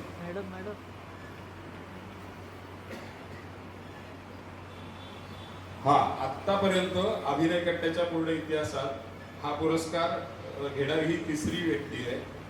पहिली व्यक्ती आहे त्यांचं नाव सुबोध भावे आणि दुसरी व्यक्ती रुपेश भले, ज्यानं सिंड्रेला चित्रपटात काम केलं होतं. त्याला नॅशनल, आता बार्डो सिनेमासाठी नॅशनल याला तो सिनेमा गेला, अवॉर्ड मिळाला. आणि आता तिसरी आणि 3 स्टार ज्याला म्हणतो ना आपण, ती त्या व्यक्तीचं नाव आहे महेंद्र कोंडे. त्यांना आपण अनुभव द्या.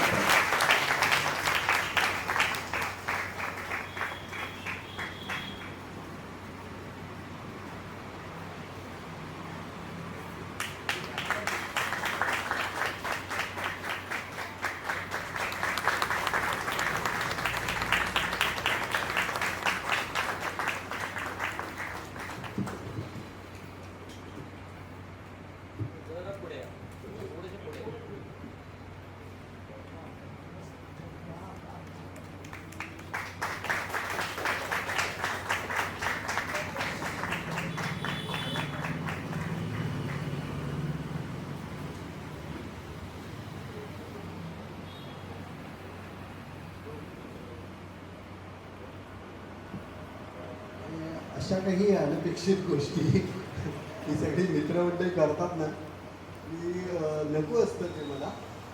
कारण की जरी सूत्रसंचालक म्हणून पुढे असलो तरी तुम्हाला मी कुठेच दिसणार नाही. आमचे नवीन मुंबईकर सगळे सांगू शकतात ते. त्यामुळे अशा प्रकारे पुढे आणणं किंवा पुढे येणं, असा पुरस्कार वगैरे देणं हे म्हणजे एकदम माझ्यासाठी असं विलक्षण सरप्राईज वगैरे असं म्हणतात असं आहे. पण निश्चितच किरणचं आणि एकंदरीतच अभिनय कट्ट्याचं जे प्रेम मी इतकी वर्ष सगळं अनुभवतो आहे, म्हणजे त्याच्याबरोबरचा माझा प्रवास, अभिनय कट्ट्याबरोबरचा माझा प्रवास हा सगळा असा फिरत राहतो गोलाकार माझ्याभोवती. ज्यावेळी हा कार्यक्रम करायचं ठरवलं तेव्हापासून. आणि अभिनय कट्ट्यावर अशा प्रकारे आपण सन्मानित व्हावं, त्याचा पुरस्कार मिळावा, ही माझ्यासाठी एकदम वेगळीच गोष्ट आहे. हो, म्हणजे शब्द वगैरे शब्दात व्यक्त नाही करता येऊ शकत. तर या निमित्तानं मी माझा अतिशय जवळचा मित्र किरण, त्याच्या सौभाग्यवती ज्या आमच्या शाळेत होत्या आणि एकंदरीतच त्याचे दोन्ही मुलं, यांचा मनपूर्वक आभारी आहोत. अभिनय कट्ट्याचा मी अतिशय सगळ्या सभासदांचा, विश्वस्तांचा आणि सदस्यांचा अतिशय आभारी आहे की आपलं हे प्रेम असंच राहू द्या. मला वाटतं की आपण एक ये कवितेच्या नगरीचा कार्यक्रम इथे काही दिवसांनंतर करूया. कारण की या निमित्तानं बऱ्याच दिवसानंतर मराठीतली ज्ञानेश्वरांपासूनची आत्तापर्यंत आधुनिक कवितेपर्यंतची, आमच्या जितेंद्र लाडपर्यंतची कविता आम्ही इथे सादर करण्याचा आमचा प्रयत्न राहील. आज या निमित्तानं आपण सारेजण इतके आपुलकीनं प्रेमानं या ठिकाणी आला. पुन्हा एक वार सर्वांचे आभार व्यक्त करतो. आणि जरी नव्या मुंबईतले असले तरी 2 कार्यक्रमांचं या निमित्तानं मी उद्घोषणा या ठिकाणी करू इच्छितो की 23 तारखेला, गेल्या वर्षी आम्ही स्वच्छ सर्वेक्षणाच्या अनुषंगाने आपल्याला ठाऊक आहे की स्वच्छतेमध्ये नवी मुंबई हे देशातलं 3रं आणि राज्यातलं 1ल्या क्रमांकाचं शहर आहे. आणि त्यामध्ये आत्ताचे आपले जे ठाण्याचे आयुक्त आहेत अभिजित बांगर साहेब, जे गेल्या वेळी आमचे आयुक्त होते, तर अभिजित बांगर साहेबांच्या संकल्पनेतून नव्या मुंबईत आपण जर आलात तर ठीक ठिकाणी तुम्हाला 52 कवींच्या कवितांचे म्हणजे ज्ञानेश्वरांपासून ते नामदेव ढसाळांपर्यंत सगळ्यांच्या भिंती अशा आपल्याला दिसतील वेगवेगळ्या चित्रांनी रंगवलेल्या. तर आता अभिजित बांगर साहेब ठाण्यात आलेले आहेत. तर अभिजित बांगर साहेबांनी 17 डिसेंबर 2021ला पहिलं स्वच्छ कवी संमेलन घेतलेलं, ज्याची केंद्र सरकारनं सुद्धा स्वच्छ भारत मिशननं दखल घेतली होती. तर यावर्षी आम्ही 23 तारखेला पुन्हा एक स्वच्छंद काव्य संगीत संध्या करतो आहोत. संध्याकाळी 6:30 वाजता विश्वदास भावे नाट्यगृहात आहे, ज्यामध्ये आपलं ठाण्याचं भूषण असणारे कविवर्य प्राध्यापक अशोक बागवे सर, अरुण म्हात्रेजी आणि डॉक्टर महेश केळुसकर हे 3 दिग्गज कवी येणार आहेत. त्यांच्यासोबत संगीतकार कौशल इनामदार अशी स्वच्छंद काव्य संगीत संध्या आहे. आणि दुसरा जो कार्यक्रम आहे तो 25 तारखेला आहे. आमचे जे कविता.comचे रवींद्र पाटील, त्यांचं वैभव वराडी, जितेंद्र लाड आणि आमचे नारायणरावजी या ठिकाणी बसलेले आहेत.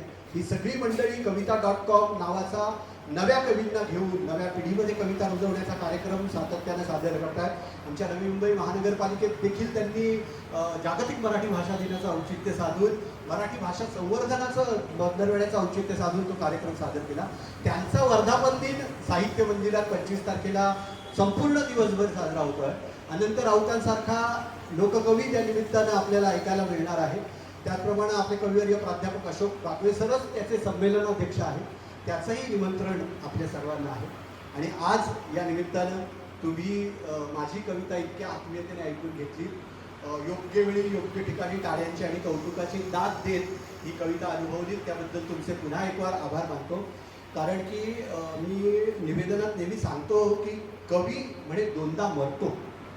कवी म्हणे दोनदा मरतो. एकदा त्याच्या कवितेला हवी तिथं दाद मिळत नाही तेव्हा, एकदा त्याच्या कवितेला हवी तिथं दाद मिळत नाही तेव्हा, आणि दुसऱ्यांदा मरतो नको तिथं मिळते तेव्हा. आपण माझी कविता हवी तिथं हवी तशी दाद देऊन जिवंत ठेवलीत. पुन्हा एक वार सर्व रसिकजनांचे स्वामींच्या कृपा या निमित्तानं राहिली म्हणून इतका चांगला कार्यक्रम झाला.